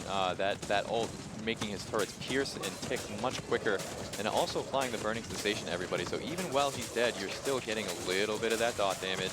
You still might have a little bit of that slow, and that was really the difference maker there. Yeah, and Clary able to come across the map, use the ultimate to clean up the fight, join in, and they were able to push onto that tier 2 it. On the flip side of that, iCameron was able to farm that whole time. And now we see that Imsco has picked up that overclocked droid. That is something that is relatively familiar in the sense that the effect has been in the game. It is our version of Hemorrhage. Correct. So essentially what happens is you activate this card and you attack much faster. So why would you not want to do that? You would want to do that because you also take more damage, significantly more damage, certified picking up a quick kill on Involve. I was about to say, speaking of significantly more damage, I don't think Involve could survive significantly more damage. To back it up, bringing him back down. Didn't matter if he was Invis, having one of those ghosts who's there out the drone pinging him, and he gonna die. Oh, is this the Swamp Stalker coming up for Blood Mortius as well? I find that interesting because Blood Mortius spending more time group. Swamp Stalker does not activate unless you are alone. So Blood Mortius consistently running around with his team, not getting the most out of this. So I think he's using it more so for the power and the attack speed on the car, and if he ever runs into meds in his jungle or in the enemy jungle. The only way Seraph is really going to lose to meds in that 1v1 is if they're fighting in the jungle, and if he gets that space by himself, he might be able to flip that over with the Swamp Stalker. Arsenic was caught slipping with a lazy back, and Mikey's Wraith bringing him even further back. No escape available here for Arsenic, but his team is collapsing. The Muriel all committed onto him does not save his life. Unfortunate there. Are they going to be able to get a return here, Team Oxygen? Chasing Toronto into their jungle. Marty Riv on the run, body blocking for his carry. So far, well played. Goes down very quickly to Imsco's Twin Blast, and it looks like everybody else is going to be able to get out here. The Wraith all committed as well to secure the exit there for Mikey. Yeah, it feels like there's so much going on. It's all so fast. Yes. You're able to get around the map a lot more, especially with a lot of these guys utilizing Nitro Boost and Sand Speeders. Moving around, you see TB picking that up. It has the additional attack speed on it and giving him that window with the Rocket Dash. You see him immediately activate it. It has the 12-second cooldown, so utilizing that plus your Rocket Dash to get into all the places you need and move around the map. That's pretty awesome. Thank you for that. So one thing about Nitro Boost and anything that increases your movement speed, you can see the effect on the hero's legs. This is with the taunt. making his presence known, dancing inside of one of the sigils of Agora. And you see Kalari able to force down that turret using the Swamp Stalker passive, but it's not going to matter. Using the ward from the Narbash with the Thonk, will they clean him up? He's got to hit his This poor shot. guy just dancing, trying to find the seam in the wards that would have allowed him to get out was not in the cards. One of the positive things about that Lamplighter, having the 2 charges, as soon as she walked out of the first ward, another one was instantly there. Blood Mortius, little sneaky gank here around the wall, not even doing anything, waiting for Sko to run at him. Sko currently at 20% HP, goes down. Wow, I believe he was just a little bit out of range of his teammates, so he actually did get the Swamp Stalker activation there for the Heaven's Fury, which is the Q coming out of Sarah. He's going to try to continue the this. Ascend, Crash Bang Boom, channels, Blood Mortius going to use the Heaven's Fury to drop the aggro. That is a clean kill. And you see he's got a good mix of both aggression and non-aggression. The Armored Footman giving him the lucky block. He has Heaven's Fury with the invincibility frames as he's channeling. That scales up with the targets he hits, and then using the Ascend to close the gap. A lot of positive play coming out of Blood Mortius Sarah. And you see this effect dropping on and off of Blood Mortius to Seraph. There it is right there. That is the Swamp Stalker activating. When he gets out of range of a teammate, that becomes active. So keep your eye on that. Looks like Involve was able to get a kill on Cameron. Finally been hawking him the entire game. Managed to get on the board. Yeah, getting a little bit of revenge over there, but you see that Lamplighter is still paying off. So the trade-off here, yes, Narbash was able to reveal the Kalari. It ended up getting them 2 of the kills, but now all of their vision is just chilling by their tier 1 tower on that side. The only other ward they have is over by Raptors. There is no vision around or Prod, nothing in the river, nothing in their jungle. It does shut down Kalari, but that is a conscious choice he has to make, so his team is going to be giving up vision pressure elsewhere on the map. Yeah, that's a fantastic point. Kalari going down again and consistently under pressure throughout this game, but drawing all that pressure and all those wards, really making a lot of room on the map for Team Oxygen. Let's see if they can use it successfully. So far, Imsco having a pretty strong game. Might be indicative of the pressure being drawn by Involve. Yeah, and you see that Sand Speeder effect now going to be doubled down with the River buff haste, the additional move speed. And one thing I do want to talk about is that Green Spring card real fast. Yeah, go for it. That Green Spring card, Regenerative Rest, it only costs 3 vitality points. It's a nice middle tier of the row card. It will give you a solid amount of armor. When you're out of combat, you get a huge boost in health regen. Right. It is a large flat value. It is something we will see very frequently picked up on offlaners and junglers as a transition card to other Vits, but you see as soon as he drops out, an additional 8 health regen, going from 32 to 40, so making sure he's doubling down. Another ward in lane to reveal Involve on the run yet again. The Thonk lands, and just like that, Blood Mortius in as well. The Muriel all committed. Does not look like she's going to be able to do anything meaningful here besides die, but just like that, the rotate coming out for Unisco does not like what he sees, immediately turns tail and run. Is Basman going to be able to get out here? Has a good chance. No mana left on that Narbash for the Thunk. And yes, it does appear that he is safe, but will he be safe for long? Back it up, committed by Mikey. Mikey in the right place at the right time, bringing Sko back. Sko does not look like he's going to survive this one. No more Muriel ult. Snipe. Man, knock, knock. Wow. That was dirty. That was pretty nice. Over here, Certified trying to do something similar and just dies instantly. Yeah, that's a shame. When you get a little bit behind on Countess, incredibly powerful hero with a lead, but if you saw right there against a tanky hero like Rampage, not really taking a sizable chunk of that health bar away from the ult. Meanwhile, Oxygen trying to capitalize on that, grab the in-hit, but on the flip side of that, TO trying to capitalize on the fact that they got a kill on the other side on Imsco, and they're trying to convert to Orb, but they need to be careful here. Yeah, this map is really split right now. 2 members of Toronto Esports trying to get the Prime. 3 members of Team Oxygen pushing down that inhib, and it looks like Phasma's going to get here in time to be able to disrupt this. Unfortunately, no. The Prime goes down, is taken by Toronto, and he is killed instantly for his trouble on the other side of the map. Meds also dying. Quite possible here that they return that inhib with the Prime.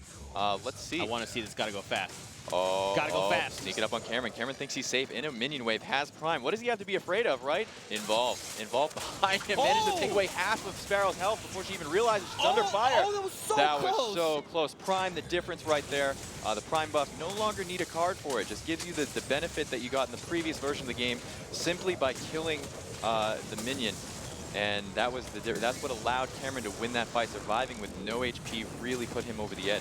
Yep, and Blood able to also assassinate Imsco, so they're not really going to have the damage to deal with this primed up push, especially with the double pseudo carry. Sarah, despite being slightly tanky, is going to be solid, but they're able to clean it up, and he's still alive. So I wonder if she's used that Vamp Blade. We talked about this Vampiric Blade a little bit earlier in the broadcast. It is the far right item in the inventory of Cameron. Yeah, that Vampiric Blade, really strong for baiting, really strong in the middle of a fight. Oftentimes, the carry is the most important hero on the enemy team, so you dive onto that hero and attempt to get them out of the fight immediately.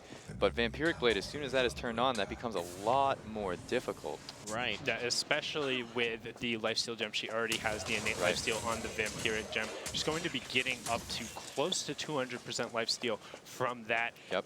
And then on top of Narbash being able to run regen for her, there is a lot going on with that Sparrow. She's going to be putting out a ton of damage and very hard to kill. It is absolutely imperative that she gets rocked. Sparrow can absolutely, if she gets rocked, she has to die. If that doesn't happen, Oxygen does not stand a chance in any of these fights. Yeah, and you see a lot of these times, Involve is doing work just by himself.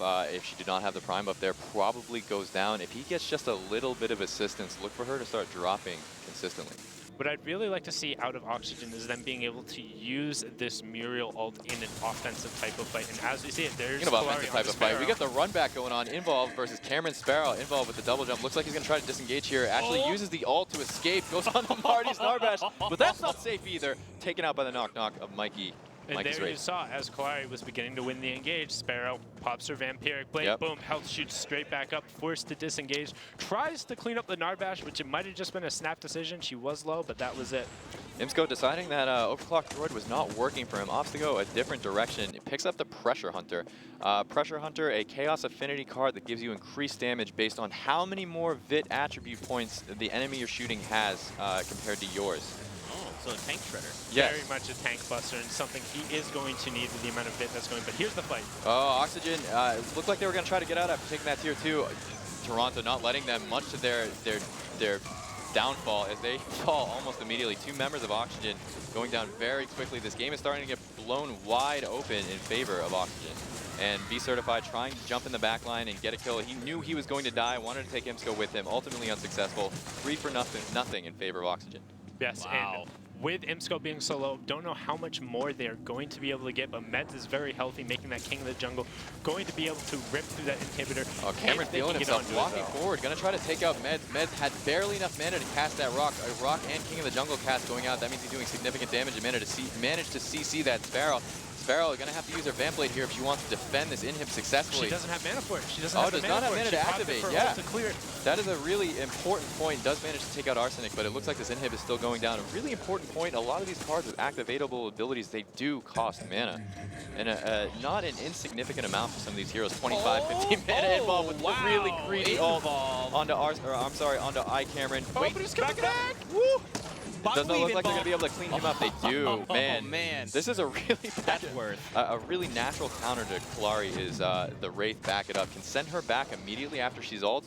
She ults. Took a little bit longer there, but does manage to pick up the kill. So Involve really wanting to make sure. That's a Muriel. Yeah, that is a Muriel coming back too. Oh, she gonna be gone. Yeah. And you see here now picking up that Sacred Alchemy on the south. A lot of synergy going there with the invincibility frames coming from her Heaven's Fury, with the vertical and horizontal mobility coming from Ascent, going to be able to do a lot with that and Guard Piercer combined. Guard Piercer generally kind of the favored stopgap mid card for basic attack hitters. It gives you a lot of 10, being able to put down damage, makes it stick a little bit harder, and also builds into a lot of other things if you're going to drop it out. Yeah, so right here it looks like Imsco really itemizing to go against the tanks on the enemy team. Ooh.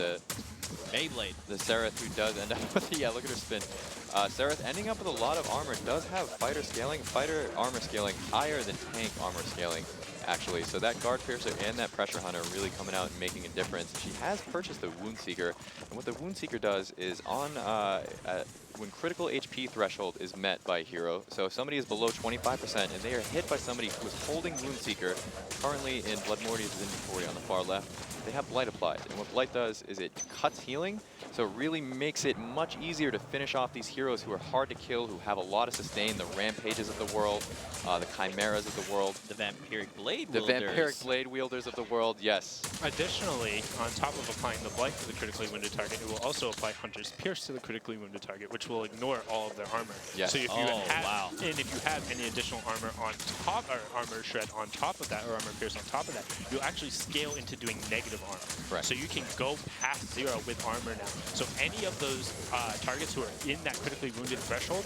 are going to be torn apart, and they will die very quickly, which when struggling to finish off targets in these fights, like Toronto Esports are, it's going to help out a lot. Yeah, essentially, hard to buy to finish, difficult to finish heroes off. Yeah, 100%. And looking at the Iggy's inventory, we see him going Stasis Rune, Atomic Soldier, Invader Mage. We talked about the Invader Mage's spell penetration. Stasis Rune, again, the Stasis gem that is on live. But Atomic Soldier, any spell instance that's coming out is going to be 10% stronger. With all the ability damage that Iggy is putting out, that is a very, very, very synergistic card.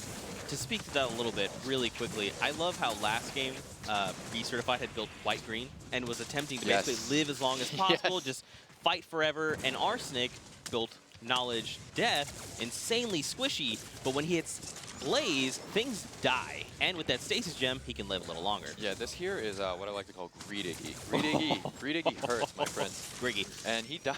Griggy dies much quicker than his tanky Iggy counterpart. However, that Stasis Gem buying extra seconds in the fight for Arsenic to survive, and every tick that comes out from the Blaze is a significant amount of damage.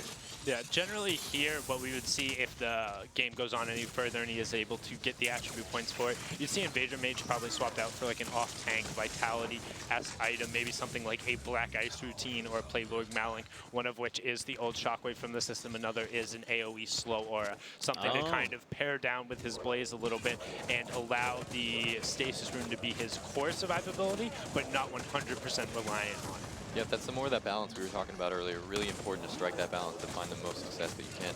Yep, and we see the Thunder Cleaver Thorn Yuumi. That's a staple for a lot of fighters. It's a very efficient mid-game build. Doesn't cost you a ton of your attribute points. It's 16 total. It gives you a lot of combat effectiveness against basic attackers in particular. There's a lot of armor in that build. Now, Iggy's setting up. Is this a new thing?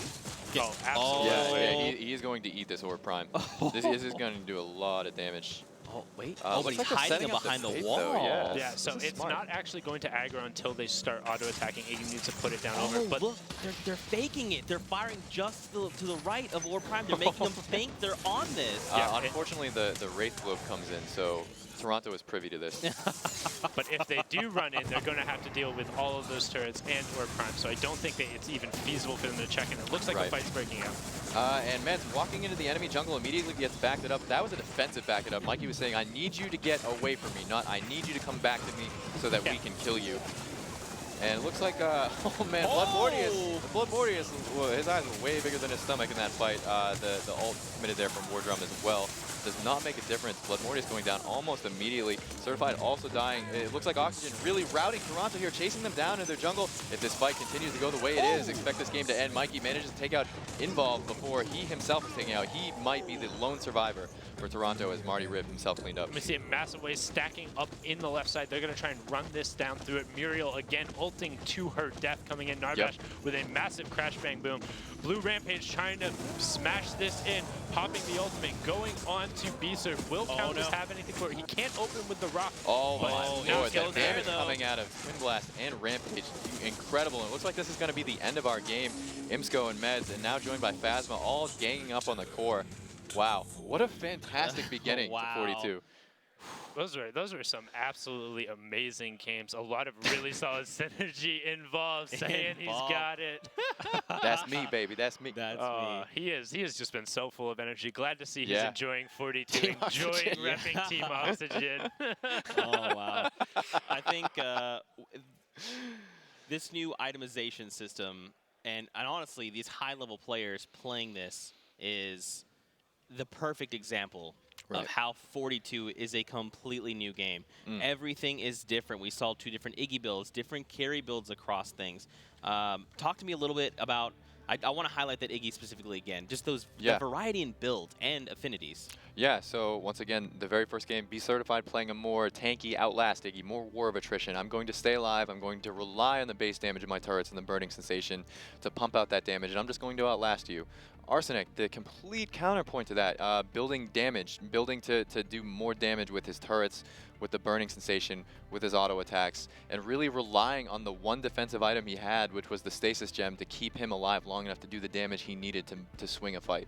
Wow. Right, which is definitely to kind of be expected, being Arsenic more so running the, quote, mid lane. He was played in a side, but it was the mid laner for Iggy, whereas Cert was the definitive, I am 1v2ing, I'm playing against that, whereas the Wraith was fighting the 1v2. But you see, too, how his one defensive card adds a lot of utility to his kit. It very much decides how he is going to play around it. Cert has to run around, has to try and get out of combat, wants to be auto-attacking and going, whereas Arsenic just wants to drop as many turrets as he possibly can, get into a spot where people are going to try and collapse on him and then bait that, so he actually wants to be taking damage and negate the spells as best he can. And that's just the difference in play styles and what you're trying to accomplish for your team.